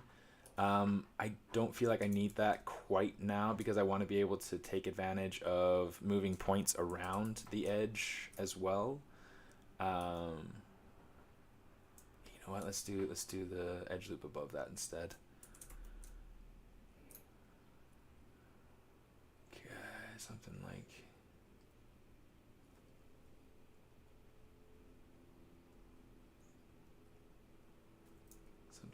that. The shape is not quite what I want, so let's just kind of take that back, rein that in some.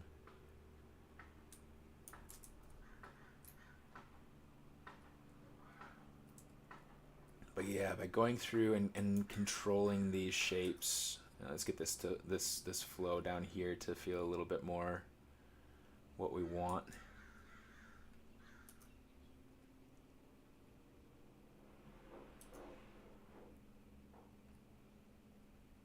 Something like that. And then down here, I'm not entirely sure what it is that I want. Let's kind of pull this more up this way so we can even out these points. And then I think what I might try to do, oops, let's get that. Let's grab this. We'll soften that out. So this way we can kind of pull this way into, pull those edges into each other. That'll help to create a little bit of a crease.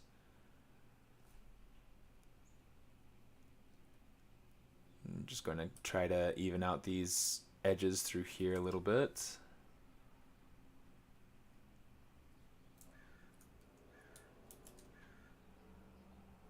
Okay, this shape is feeling a little bit odd, and I think part of it is just like the proportions of the fingers. There's a little bit too much of a difference between them. The pinky's feeling too thin, the index finger's feeling too thick. So let's try modifying that a little bit.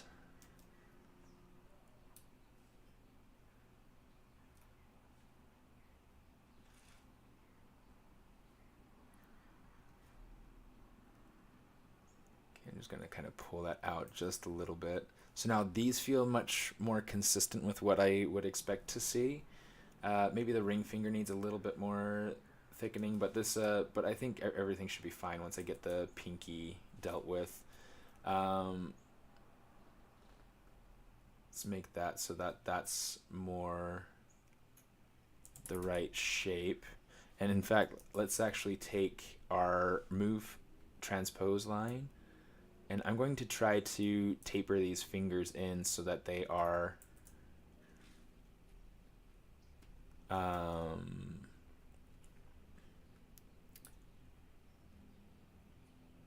so that they're more shaped toward that middle finger. I think that this will help to kind of unify the shape of the hand overall.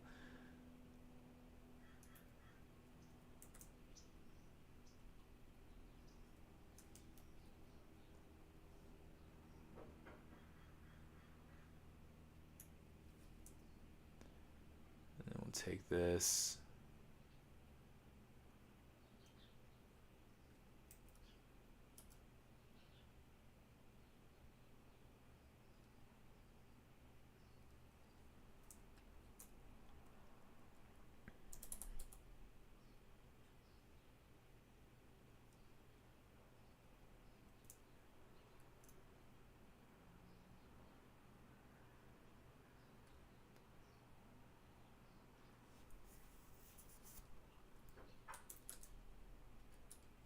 I feel like there's something kind of going on here that I want to, like, I feel like maybe that's just getting a little bit too strong. I'm not getting enough, or let me see, let me kind of take this in a little bit or something. It's like it might be a matter of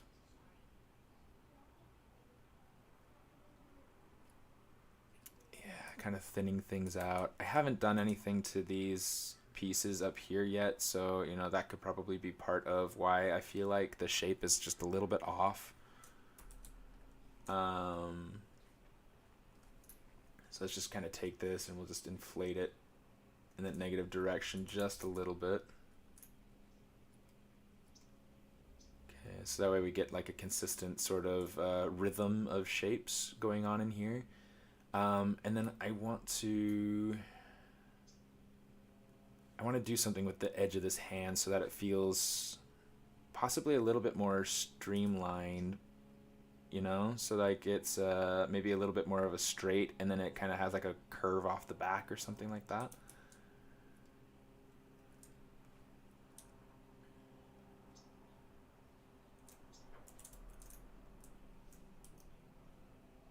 Let's kind of pull that out just a little bit here.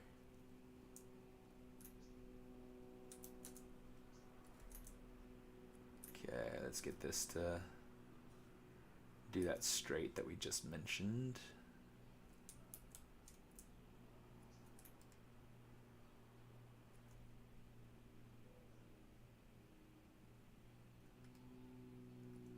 And do something kind of like this, where it's like we're pulling that point out, creating something of an apex here.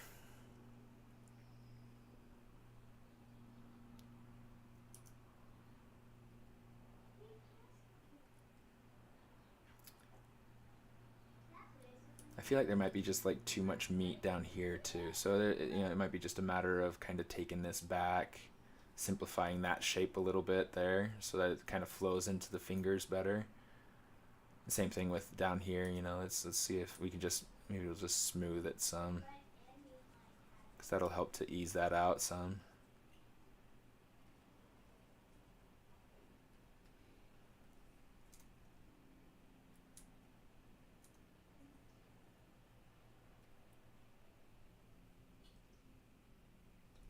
Kind of take that, give that some sort of flow, some sort of directionality, sense of purpose.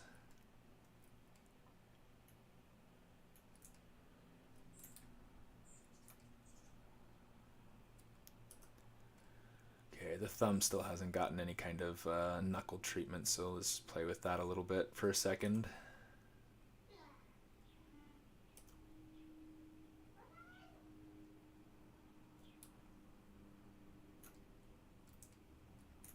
Something kind of like that, and that's starting to work because that's creating kind of like this cool statement right here, and then like an inverted curve. So like this convex versus a concave. That's creating a cool flow and a cool motion.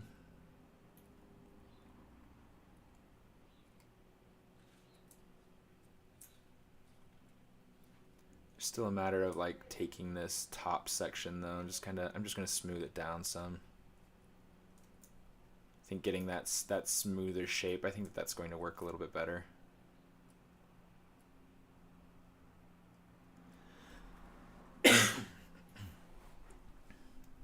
And then with these knuckles up top, let's also kind of modify these so that they are a little bit more prominent, because I think that that'll help to sell the character's hands just that much more. Oh, thank you. I grew them myself.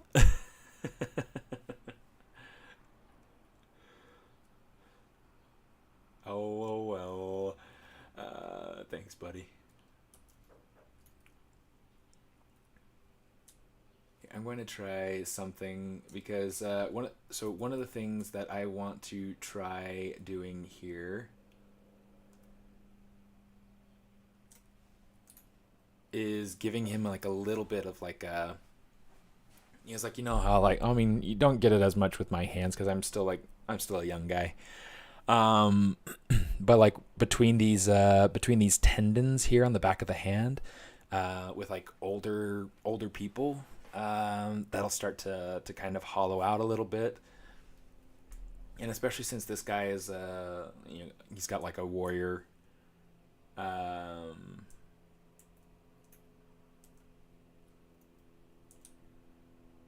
he's a warrior. I think that by experimenting with kind of setting some of this stuff in, and it's hide the mask, I think that that'll help to emphasize his strength. Yeah, let's go ahead and bring up that resolution there, and then we'll go ahead and Control A. Sorry. Shoot.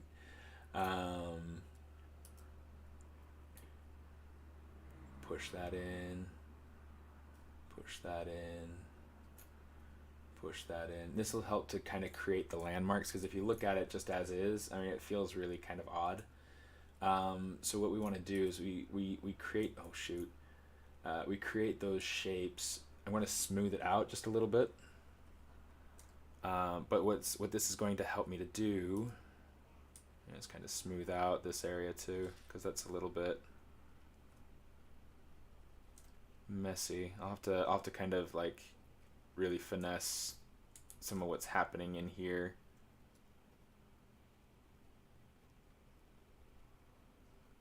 And that might take some time. The pinky knuckle isn't going to need a whole lot of definition, because it's such a, it's got a little bit messy in here. It's got such a small amount of bone to it that it'll be nice to kind of just keep it fairly simple. Just kind of smooth this down some.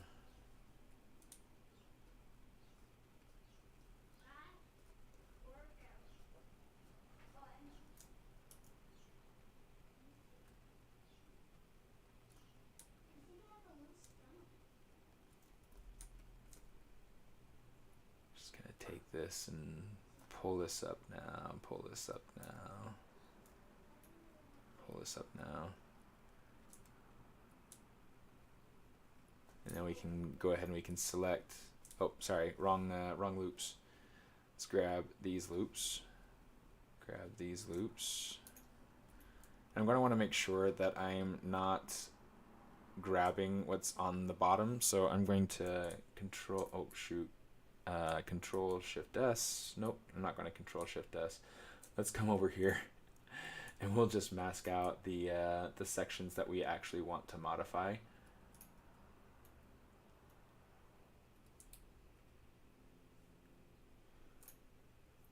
Unmask that.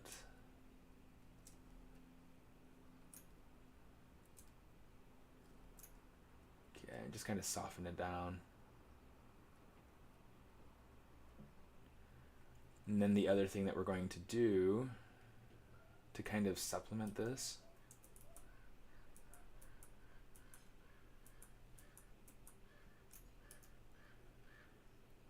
is make a bigger brush. Let's kind of invert it. We'll pull this up. Pull this up. It's like one of the things that I'm feeling is just that it feels a little bit too flat. But a big part of what we can do to help, good grief, Norton really wants me to restart my computer. I'm just like, no. I'm busy, yo. Okay, just kind of pull that, kind of pull this, and then I want to control what's happening behind the knuckles. Oh, you know what? That's actually feeling all right. Maybe I'll run a gentle smoothing over that just to kind of ease out the transitions. And I think I'll call that good. Because I mean, he feels like he could land a punch. He feels like he can, you know, support himself. He can defend himself, lead an army, etc. Right? I mean, there's some things that are going on here with the forearm that I also need to fix. I need to add in some sense of anatomy. It's already 10 o'clock, so I'm not going to worry about doing that today, but that'll definitely need to happen at some point. I might also strengthen some of the anatomy going on with the face, but I mean, really, let's hit save, and while it's saving, we can finish chatting. But really, I mean, he's coming along. This has been a super fun character to work on so far. Uh, it feels like your old hands. Did you get new hands? Just kidding, Leonard. Great tutorial as always. Are you going to participate in the sculpt off? Yes. And let's talk about the sculpt off a little bit while we're here. I'll leave this guy up here, just so there's something pretty to look at. Oh shoot, my computer doesn't like leaving numlock on, so yeah. Anyway, let's go ahead and add a gentle perspective. Okay, so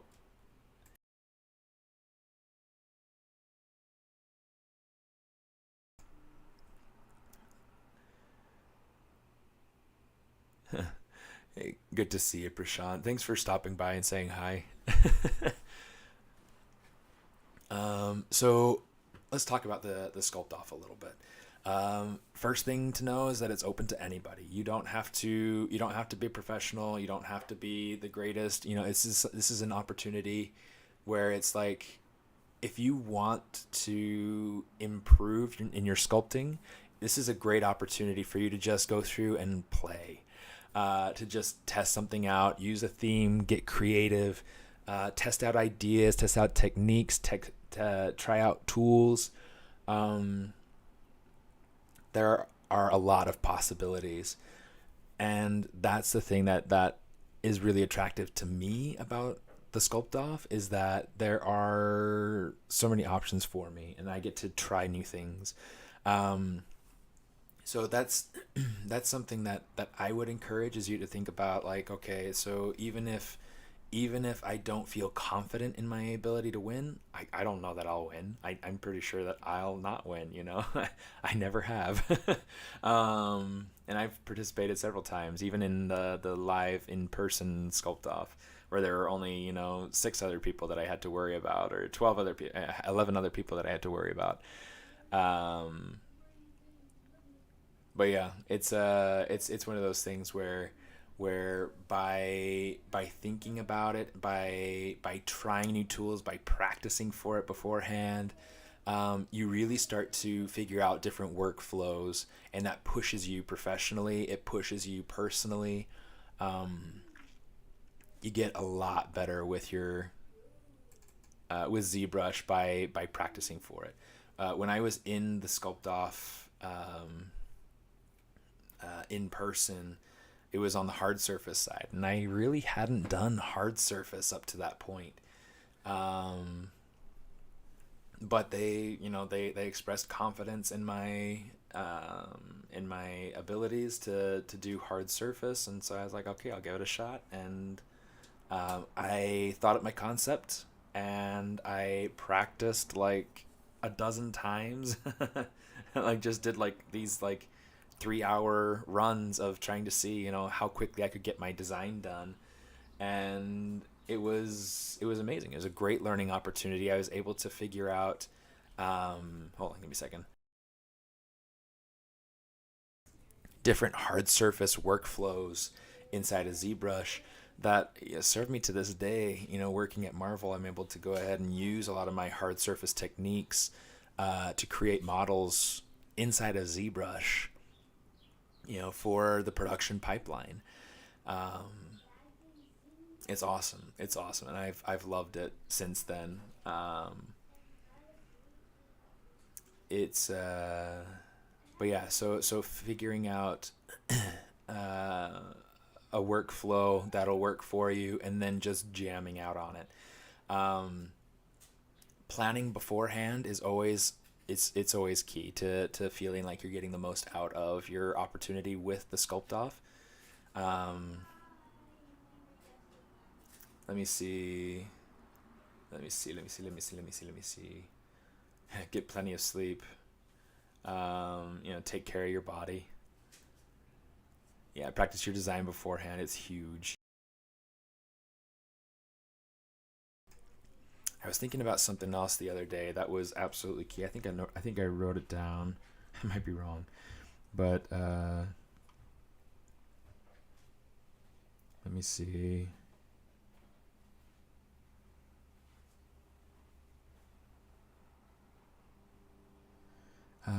Don't settle on your first design. Sometimes it takes a few iterations to really get something to work. And if you feel like even when you're down to the wire and you're in the competition and you're looking at your design and you're starting to work through it, don't feel bad about changing something on the fly or trying something a little bit different. Yeah, I feel like don't be afraid of the failure. I mean, that's what keeps me going, you know? The problem is the 3 hours. It seems too short, and this is why simplicity of design is the best strategy. There's definitely ways to simplify your strategy. Ooh, let's talk about this. So, one of my buddies, Paul Liao, he was in the Sculpt Off in 2015, and he did this super awesome. Let me see if I can pull it up because this is a really, really cool piece.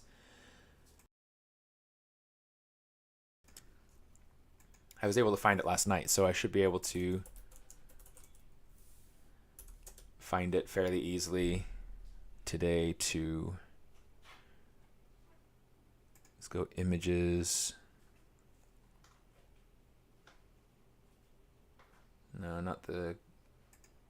I think this is it. You see that guy right there? Okay, so this is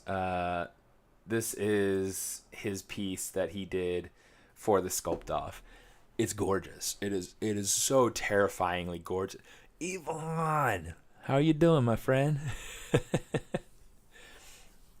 So you can see how complex this is, and you know, granted, Paul's worked for a lot of major entertainment studios, and so he's got his own workflows down to a science, you know, things like that. But one of the things that I learned from him, just because of this one piece, is that he worked toward the camera. So his composition, everything like this background image is something that he worked out from beforehand. But really everything else is just like, you know, he didn't worry about sculpting the back. He worried about making one set of spikes to be able to populate the whole back on. And he, you know, it's like he had his strategy down. That was one of those things that has super, yeah, take me days too. But he did it all in 3 hours. It's amazing. And you know, he'll go through and he'll talk about like his strategy and his technique and his preparation. At that time, they were able to bring their own base mesh. They were able to bring their own brushes.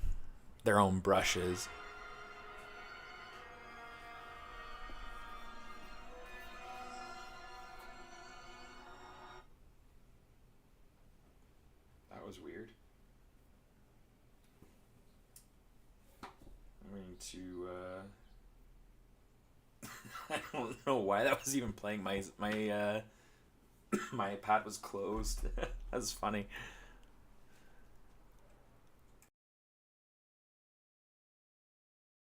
It's like all of a sudden I started hearing music as I'm going through and processing thought. Okay.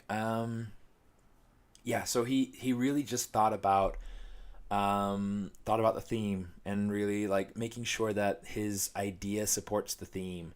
The theme for him, for their competition was like, well, it was all about fauna or like creatures, right? So this one's like some sort of desert worm, but it was also like creatures based on plants. So his creature was this desert worm that was based off a cactus, and so he's got all sorts of cool like little like roots kind of coming off. He's got these, you know, cactus spines coming off the back. Some of these forms are very heavily based on desert cactus of some sort. Super neat. There's the hard surface example. If it'll pull up, it doesn't seem to want to pull up, but you guys can kind of see it. Here's Furio Tedeschi's version of that. It's like super super cool. I love this. I love this little guy. It's not popping up, and it's driving me nuts. But you know, it is what it is. It's this really cool mantis sort of creature. Really really fun. I don't see any other stuff, but at least I was able to pull up Paul Liao's Paul's submission like that. That's something that was super helpful for him. He didn't actually start off with a base mesh, if I remember right. His base was something that he was able to create. Oh, come on, you. There we go. It's something that he was able to create, and it was just like drawing out this tube. And so it's not something that was super complicated. And then he was able to create one of these claws and be able to duplicate it around. He was able to create one of these spikes, duplicate it around, sculpt it so it feels like it fits into place. He created like these alligator jaws, big long tongue, lots of crazy stuff going in there. So this is something that's super different from what we have now, where we're not able to use anything that's not native to ZBrush. But if you go through and you play around and you experiment, I mean, I've deleted a ton of different things in here, but I mean, we have like different base meshes. There's like a female and there's a male. Okay, there's a demo head. There's the dog. All sorts of other tools in here that you can get to as well. So you get your tools. Explore these different options in here. Explore whatever is native to ZBrush. You got skeletons, and this is an anatomy model, so this has like all the muscles to it as well. So there's a lot that you can do with that. Different other base meshes. Julie, it's kind of fun. Different brushes that you can use. Explore these brushes. There are a few brushes from here that I love using that I don't have automatically loaded into ZBrush, but I'll still go through and I'll use like the slash. I'll use this slash 2 pretty often if I want to be able to create some cool like sculpted details, because it goes through and it cuts in and it pushes out at the same time, and it's directional. So yeah, it's something that's super super neat to kind of play with. Let me see, different stitch brushes, different slash brushes. Lots of cool things that you can go through and play with in here. Different types of smooth. So there's like the smooth stronger that you can go in and you can use. I was never able to get the hang of things like the smooth directional or the smooth the smooth directional is the only one I think that friends at Imagineering used all the time. I was never able to get the hang of it. I know that like it'll smooth whatever direction you go. It's supposed to kind of leave other details. I don't know. It's odd. There are also a lot of IMM brushes, like you're saying there. Gregonian Master. So you like lots of things just native to ZBrush. There are these beta tester brushes that are really neat. IMM treads. So like if you're wanting to make something that's hard surface and has like tank or different types of detail to it, different chains, bike chain, barbed wire. So barbed wire was really neat because like Furio used that one year where, in fact, the year that I competed, he used that barbed wire. He put it like on some spike on his character's back or something like that. Use that all the time at Imagineering. Yeah, the smooth directional it's pretty cool. Insert stitch, insert rope. This rope is it's all right. It's not my favorite, but it's a rope. So you have that option there. Belts, this centipede piece, so you can draw out this nice long centipede if you feel like that supports your piece. Insert stitches, all sorts of really cool things. Bike gear. And that's just one set of IMM. There are these other IMM pieces up here too, where you've got like dragon bones, you've got bricks, you know, trains. You've got trains. Um, all these H brushes, the IMM H brushes, where you're able to go ahead and insert these half pieces. When you use IMM H pieces, when it's like an open piece of geometry that you're drawing out, and then if you were to like kind of remesh like you would for Dynamesh, like control click and drag in your empty space, it's going to bridge those pieces together based on whatever polygroup you draw it out on. It's a mess. It's not something that I particularly care to use ever. But just so you know, that is something that is there and it's available and it can be useful. It's just not something I like to use. Tracks. These I'm pretty sure it's just like you draw it out and it'll create a pattern along whatever path you draw your brush out on. So you go through an experiment and see what it is that is in here. See what it is that you like. Experiment with techniques. Practice your piece. You got different alphas, different materials, all these like skin sort of details in here. Super cool. Material's kind of weird. Noise. This is like this has some cool stuff in here. Some of these are, I mean, they're all, whoa, where did everything go? They're all kind of simple and whatnot, and some of them are not going to work for exactly what it is that you want to do. But what I would do is I would, figure out, different noises that maybe work for you to create certain feelings. So like, for instance, this noise 38, I'll use that all the time to be able to create like Afro type hair. In fact, if you guys are familiar with my my Draw This in Your Style challenge from a few years back, go through and kind of come on. She had like some really cool shape to her. She had, here we go, here she is. And she has like this massive chunk of fuzzy hair. All of this was just like I created the shape, and then I took that noise 38 or whatever it was, 38, right? Yeah, noise 38. And then I used it to mask out my mesh. And then with that piece, I was able to go ahead and not extract it, but like once it was masked, I was able to pull out. Let's go ahead and pause that. I was able to pull out everything that was, not masked, and it left me with this really cool kind of bushy texture. It's not amazing for an afro. It's not super accurate for an afro, but it gives you the feeling, and it's 3D printable, so it's cool, really neat. So just finding like little shorthand things. This whole character was done on ZBrush Live, so you can, or maybe it wasn't ZBrush Live. Maybe it was done on my own stream.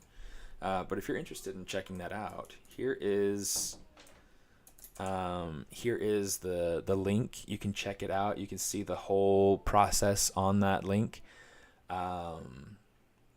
from starting from the sketch and how I went ahead and took the sketch and turned her into. Oh look, this is my little Procreate time lapse. It's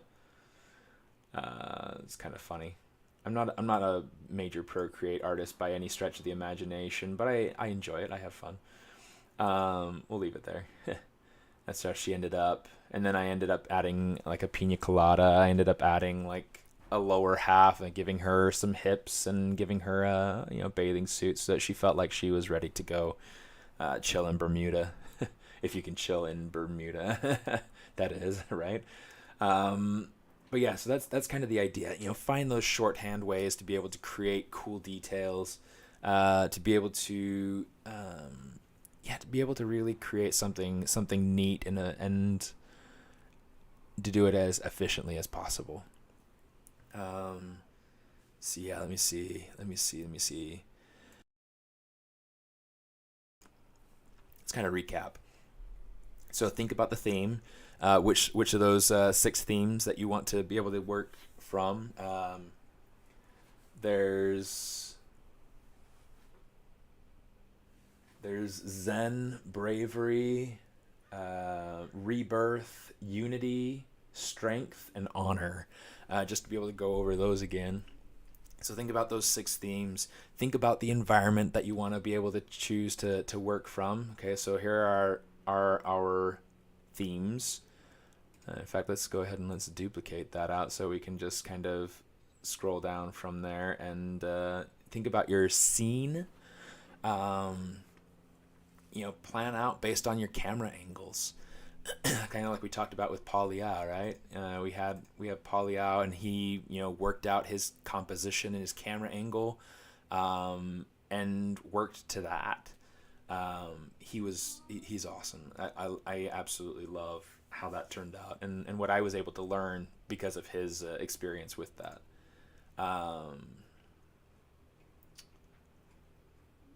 Plan on practicing a few times, just to be able to kind of try out different techniques, explore your resources that are available to you inside of ZBrush. Read through the rules to make sure that you know what's allowed and what isn't allowed. You got different arrays, you have grids, different things that you can kind of go through and play with, bricks. Lots of really cool stuff in here that's just available by default.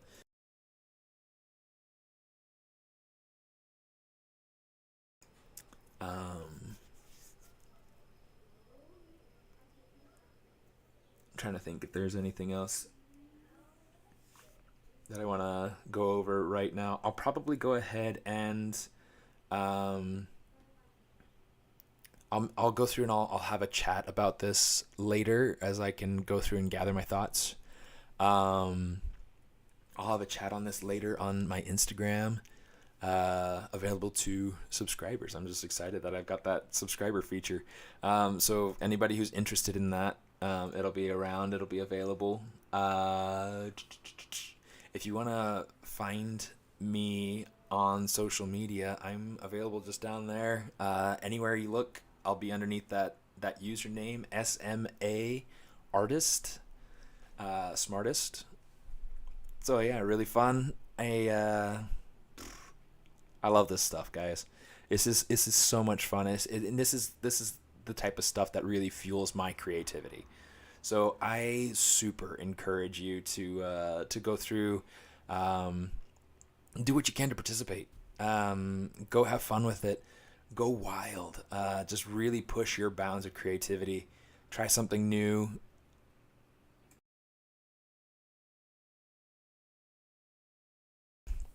And just yeah,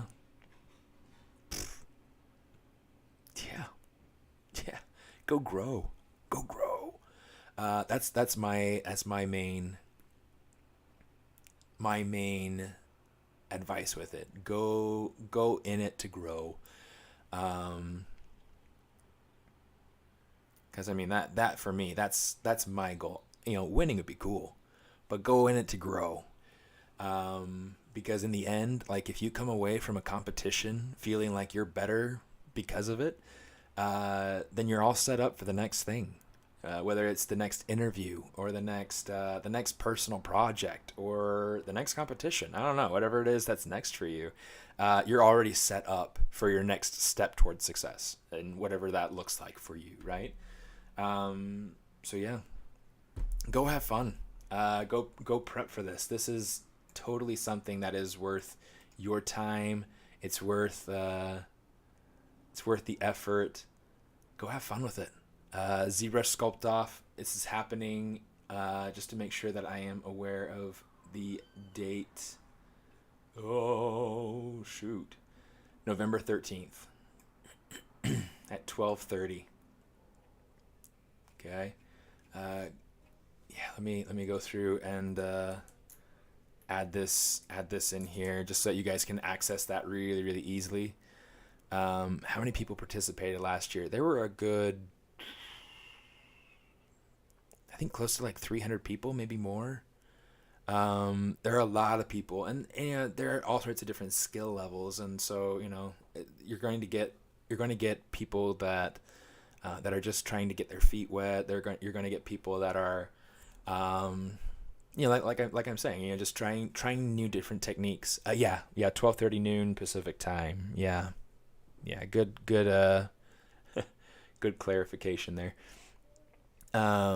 People who are just starting off, but they're wanting to push themselves to become better, and that's the whole point, right? That's one of the main strong points of this kind of competition. Um, and you're also going to get people who are professionals, or people who are students, or people who are.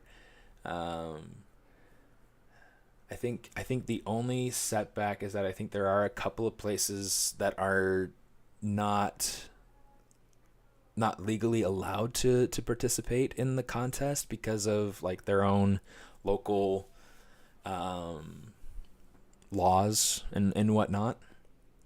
So you'll have to be aware of that. Um, or I guess you can still compete, you can still participate. I think it's just that you are not able to win. I don't know. So there's some sort of complication with that, based on some countries' local laws. I can't remember what it is. Um, but yeah, go ahead, start planning. We have 2 weeks, 2 weeks before the sculpt off. So try to find time, concept it out, sketch it out. I dread the experts. You are the experts. And that's the thing too. Don't be worried about playing somebody else's game. I this is how I phrase it. It's like with the ArtStation challenge. Um, I try to never play everybody else's game. Last year, here I'll show you last year's and this year's. Last year, it was space opera, and there were some super super cool. Come on, load it in. Some super cool like hyper realistic entries. I knew that I wasn't going to be able to keep up with hyper realistic. I do stylized, but I knew that I wanted to push myself in a different direction. So I used that opportunity to push myself in a super stylized direction, create something that was, just really cartoony. Um, Something that's a completely different style than what I would usually push. But I also tried to push like some material properties, trying to get like a change in like metallicity versus leather versus cloth, those sorts of things. Trying to get this stylized fur to look. This is like something that's super super neat and different. They're all my different materials and things. Um, here's a spot where I was going through and doing my own feedback, doing draw overs and trying to figure out, okay, so here's how I want to be able to modify shapes and where my model's kind of falling short and whatnot. It's a ton of fun, but it was an opportunity for me to be able to play my own game and to take that concept and push it my own direction. I don't have to worry about what everybody else is doing. I just knew that I wanted to take this character and make this character the based on the theme, and I ended up earning an honorable mention as a result of it. This year, I did something to kind of fit in that same world. Um, Shoot. I wanted to create this creature that our other character was. I didn't. Let's go back into it. Um, I tried to create this creature that fit into that same world. It'd be the creature that our other character from last year is tracking. So I mean the footprint's a little bit different, but whatever. But this is our little dragon creature from this year. He's not as developed as I wanted him to be for this year, but you know, he's good enough. He worked. I was able to figure out some really cool things that really excited me. Like for instance, this eye. That eye is super exciting to me. I love how that looks and how that turned out. Um, but yeah, I wanted to be able to push something that felt different, something that felt like it's not going to be like everybody else's thing. And so that's one way I was able to kind of take myself and keep myself level-headed for the sake of the of a competition, make something different. I didn't get any kind of accolades for this, you know. I didn't get kind of any kind of awards, no pats on the back. It was just, you know, me going through doing my own thing. But I was able to figure out what a creature would look like in this sort of style, right? I was able to go through and figure out kind of ways to be able to create skin that's like stylized dragon skin. It doesn't feel quite exactly the way that I want, but I was able to emphasize some different like little scales in some spots, try to get like the hint of like scaly, dry sort of skin, and it feels all right. So you know, just some of those things. You know, you just got to think about what it is that that you want to get out of whatever you're doing. Um, yeah, it's a blast. It's a blast. That's all I really have to say to that. And it's really just about figuring out what it is that you want to get out of it. So be unique, and that is definitely a trick. um, you know, everything I do, I try to stand out in ways that you know, help people to recognize me, help people to know who I am, uh, or help people to be attracted to my work. So those are some things that I can think of that are and have been important to me, in going through and kind of preparing for sculpt offs or challenges. Think about what makes you. Also think about what it is that you want to be able to accomplish, what it is that you want to take away from it, even if you know, win or lose. What is it you want to end up with? You're not creating this thing for anybody but yourself. So keep that in mind. Super powerful principle there. um Gosh, guys, I had a blast. This is always, it's always fun. I always have a great time playing around with all this stuff and creating creating with you guys. Hopefully you guys had fun. Thanks for stopping in, saying hello, chatting for a while. Hopefully you guys are able to participate in the sculpt off, because it is truly a delight. It's so much fun. Uh, yeah, feel free to find me on social media. I'm there underneath SMAARTIST, SMAARTIST, and yeah, I'll be on again next Saturday. And until then, stay happy. See you next time I see you. SMAARTIST out.